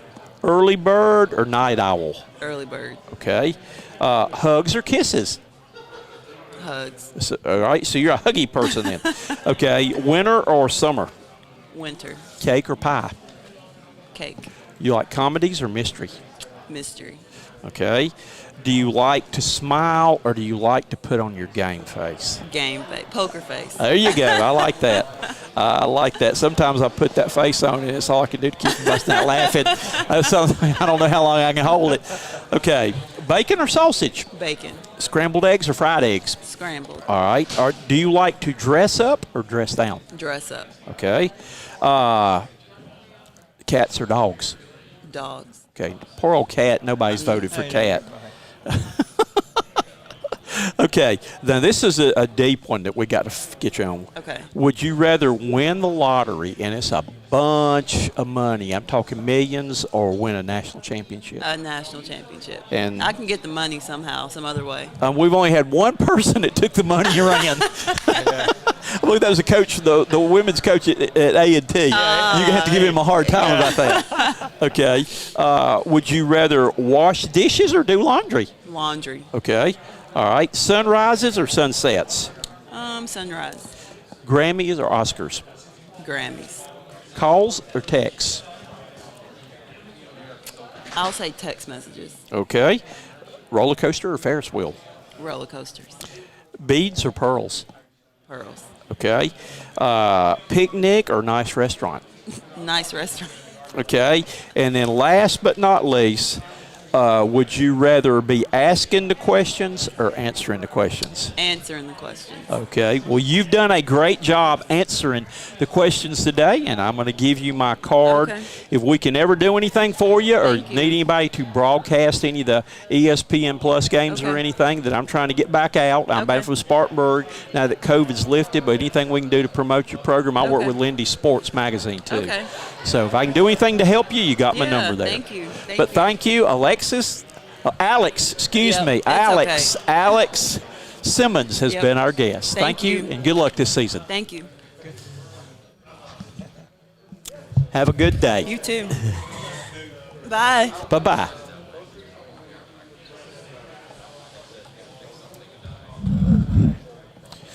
Yes, you're up. Gardner-Webb number 2? Yes, and you get to take your mask off, and she's a hard act to follow. Yeah, for sure. For sure, in every way. And I'm Coach Cox. Hey, Coach. And this is Coach Tony over here. You are with two retired coaches. Hey, Tim Pratt. I played junior college basketball. First game we ever played was at Gardner-Webb? Okay, awesome. Boss Gymnasium. Yeah, good players on that team. Pros, right? Yeah. Pros. Yeah. Yeah, Coach Holbrook had it going. Yes, he did. He had it going. He did, and it took it to Furman for a while and had it going. Yeah, yeah. But I actually coached at USC Upstate. Okay. And matter of fact, I coached James Holland. Yeah. All right. I was an assistant coach there with James, and I just reminded him, which he did not want to acknowledge, it had been that long, but this is the 40th anniversary this year of the national championship team there. Of that team. And he said, well, I was only 11 then. And I said, yeah, I was only 12 when I coached you too. So that is a big thing coming up for Upstate this year, their 40th anniversary. Wow. And I'll never forget, we were even talking about this morning when I talked to him, that we had a game up during Christmas break. We played in a Christmas tournament at Gardner Webb, and we had to get on the bus and ride from Upstate to Gardner Webb in the snow, that bus sliding all over the road. And we played y'all first night, and y'all wore us out. Is that right? Yeah. We used to have some good games in the Boss Center, the Boss Gymnasium. Boss Gym. Yep. Yeah, it's still there. Is it? Yeah, we practice there a couple times a week usually. When I was coaching, that's how it's part of our week. We used to go to the camp. Yeah. Jim Johnson, I don't know if you Jim Johnson he still teaches. Yeah, he teaches math on campus still. Please tell Jim that we said, Jim, we used to do basketball. Jim and I did a camp together in Spartanburg. Right? Yeah. He's a great man. We were the ones that actually started Upward Basketball. Oh, really? We had someone steal that from us. Is that right? With Jim Johnson, Stan Cole, and I were the people that were doing Upward Basketball camps and stuff before somebody else came into town and took the name away and stole the idea. Is that right? Yes. Wow. And obviously, Dave Dickerson, right? Worked for Jim, right? Yep. Yeah, worked for Jim for a year or so. Yeah. So, I'm going to turn this just a little bit where I can get me off and get you on a little bit better right there, that we are actually streaming right here, though. But I'm well aware of Gardner Webb, that I've taken some graduate courses there when I was doing that. So, and again, I was there too in the Colonial Life Center and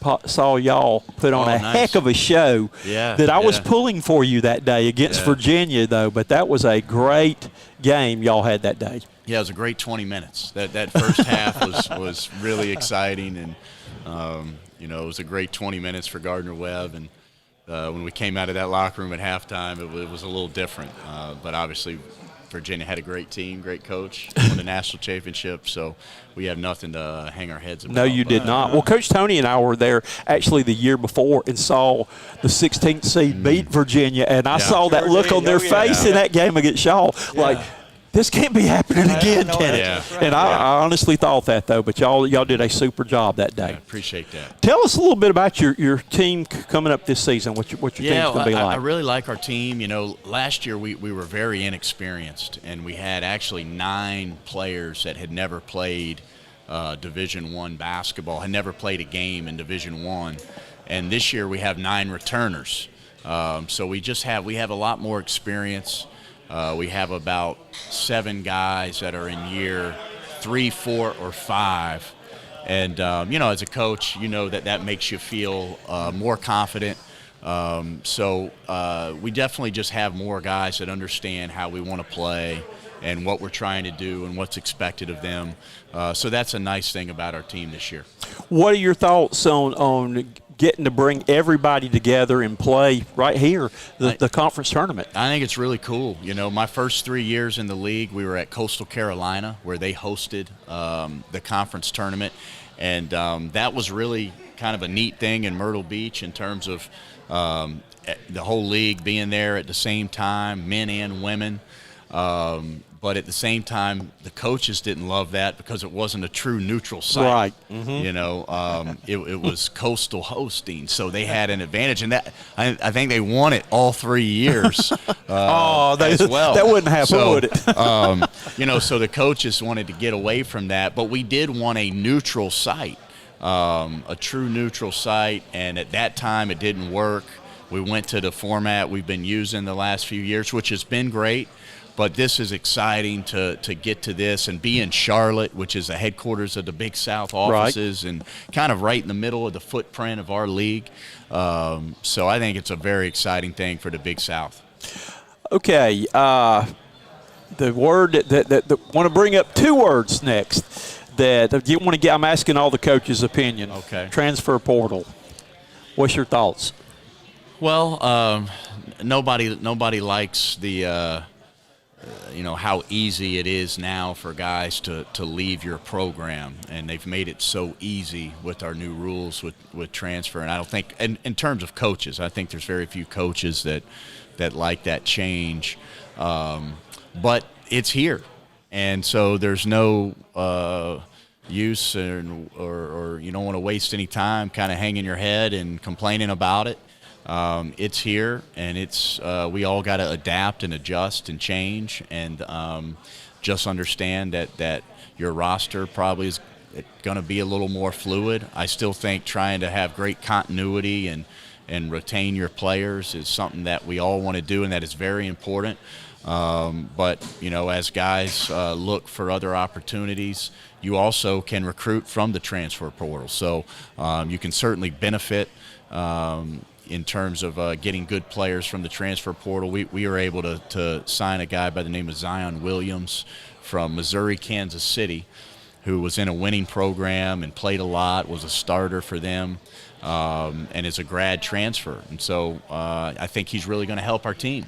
So in that regard, the transfer portal, will help us. But, you certainly hate to lose players, and it makes it very easy for guys to leave your program when maybe if they had that year they had to sit out still, that they would maybe give it another year. And I think a lot of times that's the best thing is to give it another year and try to push through a little adversity that every college student has. Every college student experiences adversity. So, but it's here, so there's no use in complaining about it. And again, being an old fart like I am too, I worry that this could actually ruin college basketball. If this is able to keep going on and on. I was always a coach that my first day I met my team, I told them, we went over rules. I gave them the book, our player handbook and everything like that, and I told them it was my ways or trailways. And that now I feel like a lot of the players are trying to throw it back at the coaches. It's either my ways or trailways, and I'll go to another town on my bus, though. So that's what I'm saying. How hard is it to coach in those kind of situations now? I think it is more difficult. It is more difficult, but I think you got to have values and standards that you set within your program that you believe in that are important. You try to teach those players to buy into those, and that's about learning about life. Usually, our values and our standards in our basketball programs are related to things that are going to help them be successful in their lives. So, I think as coaches we gotta hold fast to those things, but just understand that if a guy if you have a player that doesn't believe in those things or has a hard time following those things, there's a chance you're going to lose them. But you got to stick to those things and really try to build your culture and the way you believe in doing. The way you believe in doing things every day. I don't think you can back away from that. And I think you got to hold fast to those things. And that's what makes college athletics special is, really trying to develop young men. And you're not going to develop young men if you don't have a standard and have things that you're trying to get them to believe in and buy into that are going to help them be successful in their lives. Okay, well, we're going to get to the fun questions now. We'll get out of the deep questions. Okay. Hollywood comes to Bowling Springs, North Carolina, and they're doing a movie on the life story of Tim Kraft. Who do you want to play the role of you? Oh, wow. Oh, man. That's a tough one. That's a tough one. I was telling Coach Tony earlier, I would want Kevin Costner to play me. Right. Gene Hackman's too old now, even though I'm catching up with him, though, for his role in Hoosiers, the greatest movie ever made, I think. Yeah, my favorite movie. That is, mine too. Yeah. I was gonna maybe say Kevin Costner, although he's kind of getting up there in age a little bit, but, so am I. So okay, all right. With all the stress involved, everybody needs a happy place. What is your happy place, either in your mind or that you go to? I think, I guess a couple things. Being around my family and just trying to have fun with my kids. I got a big family, so just trying to kind of lose yourself a little bit in having fun with your kids. I spend time in the morning, just in having a quiet time with the Lord, and that's really what it's all about. My happy place is I wake up early in the morning and, get the Word of God in front of me and spend some time in prayer. And, I think that's really where I find the most peace. It's going to, set the table for the rest of my day. Well, I appreciate you saying that, though, that we're both Christians and try to be Christian role models through coaching, though, and that's just refreshing to see someone in your position to say that right there. You can go to any restaurant in the world. Where are you going to go? What you going to order? So these off the cuff questions, they're tough on me. I love steak. Okay. I love to eat, period. I really love to eat, but I love steak. Any good steakhouse, in Boiling Springs or Shelby area, probably Pleasant City is my favorite restaurant, where our kids like, but they got pizza and a little bit of everything. But, any good steakhouse, Ruth Chris or any of those types of steakhouse are probably my favorite. I don't go to them very often because they're so expensive, but they're probably my favorite. We've looked in every place we have to cover a game. I've already got it on the wise on where Longhorn Steakhouse is. That we have to go. It's a good place there going back. Mm-hmm. All right. I've got one more question before we get to our lightning round questions here. I may have two. What's the most important thing you would want people to know about you? Well, I think I mentioned it. I would want people to know about my relationship with Jesus Christ. It's got to be the most important thing. That's if you're a committed Christian, that's what you're supposed to be living for. So without question, that would be it. That's an easy one. Okay, that's great. Thank you for saying that. All right, we're going to get to the quick questions here, the lightning round questions. This is either or. Coffee or tea? Coffee. All right. Stay at home or go out? Depends on what night. I'd say go out. Heads or tails? Heads. Okay. Fiction or nonfiction? Nonfiction. Steak or chicken? Steak. Fishing or golf? Fishing. Or sometimes I go play golf and have to fish the ball out, so I get best of both worlds. If I'm playing golf, I'm definitely fishing the ball out. All right. Banana split, ice cream sundae, grandma's apple pie. Apple pie. Chinese or Italian?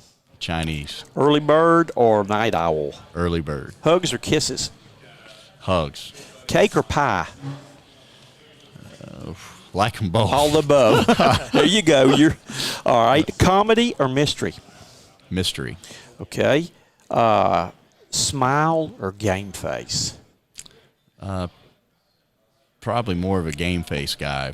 Okay. I need to smile more. Probably. Sometimes it's hard for me to hold that game face for very long because I'll bust out laughing. Yeah. That people, we like to have a good time. People don't take us serious. Sausage or bacon?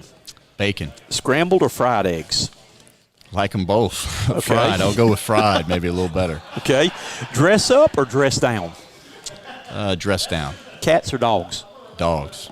Poor cat hadn't got a vote today.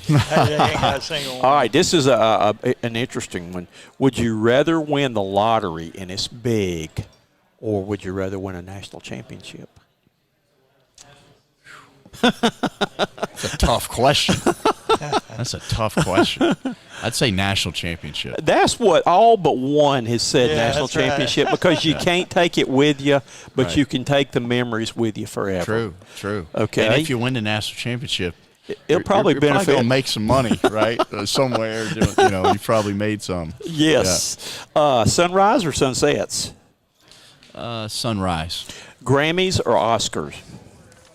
Don't watch either one. Okay. All right. I don't either. Calls or texts? Text. Okay. Roller coasters or Ferris wheels? Ferris wheels. Okay, let's see what we got here next. Would you rather go on a picnic or to a nice restaurant? Nice restaurant. And the last question is, would you rather be asking the questions or answering the questions? Probably asking. All right, then this is your chance right here. Ask us a question. Okay. I would like to hear from you guys what your favorite coaching memory is. My favorite coaching memory that I've got a couple. My favorite coaching memory would actually be seeing one of my players get baptized that played for me.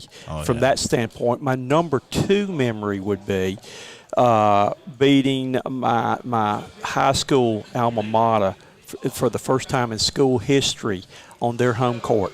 Nice. So that would be 2 things, and I was all-time winningest coach at my school, so I've got my ring for that. Though. What school? It was Spartanburg High School. Yeah, and, awesome. and he played on the state championship team at Spartanburg High School.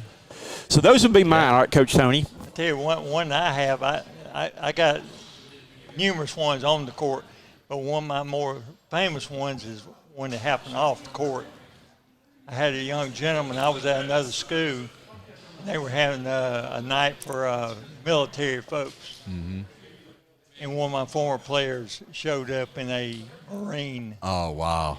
And he said, Coach Tony, I didn't know how much I went through, but you helped me become a Marine through a lot of that running and all the other carrying on you did in practice. And that's one of the biggest compliments I ever got. It's a great compliment. He said he learned what a Marine was about at an earlier age than what it had anticipated. But and this is coach, right? This is a guy right here. His first day of practice, 2 days of practice, they don't even get the basketball out. He puts the trash cans in the corner. Conditioning. You got to have some days like that. Coach, my college coach, he was an ex-Marine. Oh, okay. Spartanburg Methodist College. His name was John Smoke. Okay. Yeah. So I learned a lot. You learned from that. Yeah. Well, Coach, we appreciate you being with us today. Again, if we can ever do anything for your program, I'll work with Lindy Sports in there and trying to get back out. If you ever need a ESPN Plus game broadcasted or anything, I'm right down the road in Spartanburg. Sounds great. Appreciate it, guys. Thank you, thank you. Stay strong in your faith. Yes, sir. Thank you. We're going to take a little bit of break here, and we'll be back right after lunch to finish with our afternoon session. You are watching the Big South